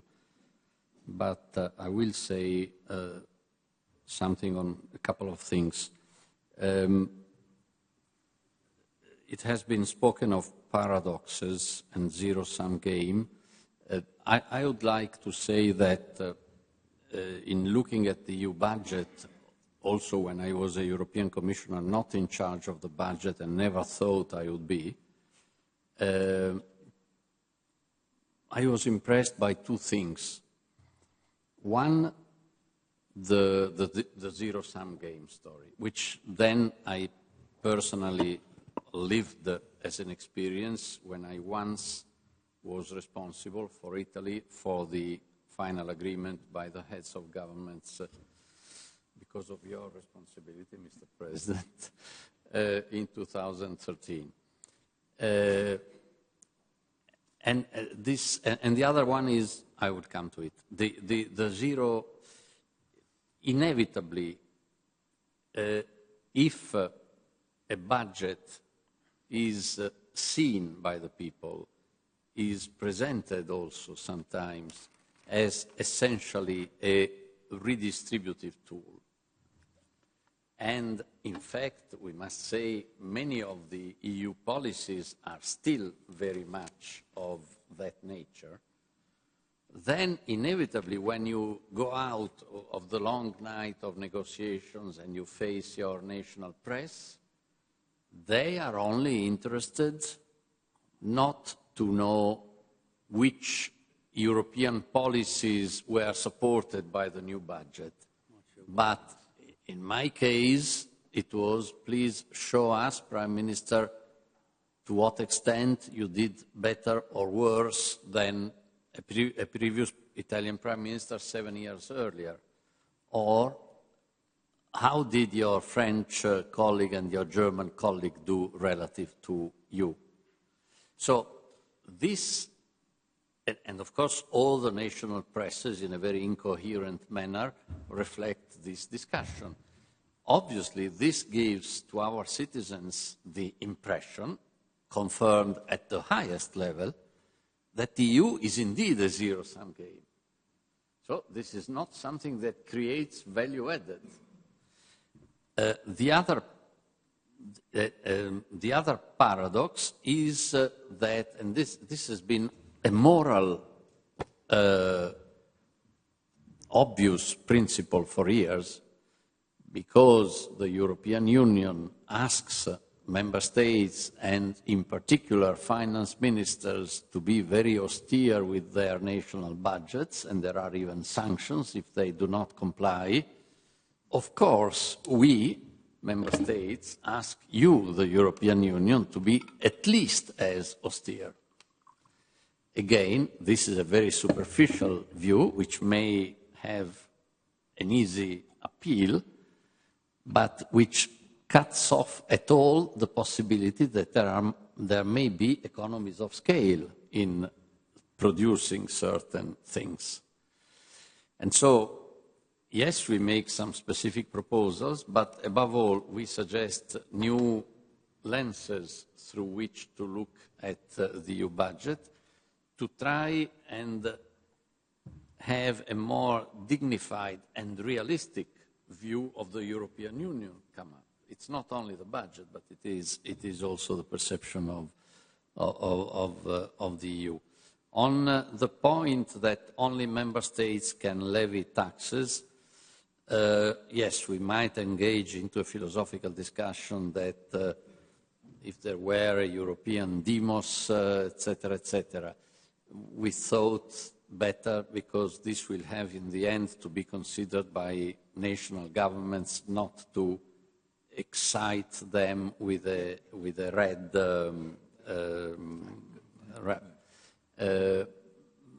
but it is true in the current system that it is member states. Actually, the case of Ireland that you mentioned, Marcello, is extremely interesting, because what the Commission, the Competition Commissioner, sanctions Ireland is not for having levied a tax, but is exactly for the opposite of having made given a state aid in the form of lower tax. At any rate, one could make the case, and we do make the case in the report, that even if we do not contend the exclusive power of member states to levy taxes, we say that the more the European Union is able to coordinate the tax activities of member states, the more it is able, for example, to come to an harmonized tax base for corporate profit, etc., the amount, or even in the VAT area, the amount of tax evasion and tax elusion can go down.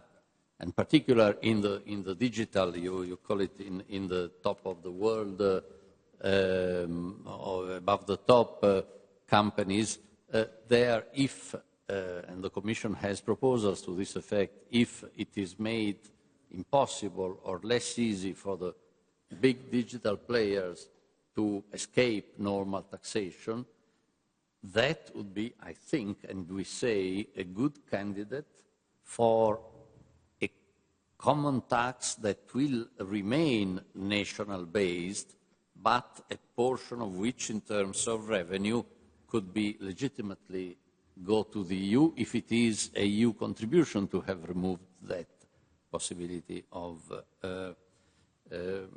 evasion. On and I will stop here, on the point about the function of the stabilization of the budget. No, we at least my position is that it's not because of its nature that the EU budget cannot perform a stabilization function. It is simply because of its size that the stabilization impact will be negligible. But one of our recommendations, I think recommendation 9, is what we call the vertical coherence within overall public finance in Europe, and this is something on which the competences and the skills of Niels Steensen, I think, should invite us to have a conversation, because we say the coherence of the EU budget and national budgets within the European semester should be reviewed. Better information channels should be opened in relation to national budget procedures, the European budget procedure and the European semester. Information concerning EU own resources in national budgets should be harmonized in order to allow for comparable and clear analysis. Very good. Very good. Thank you to everybody. Thank you for being here.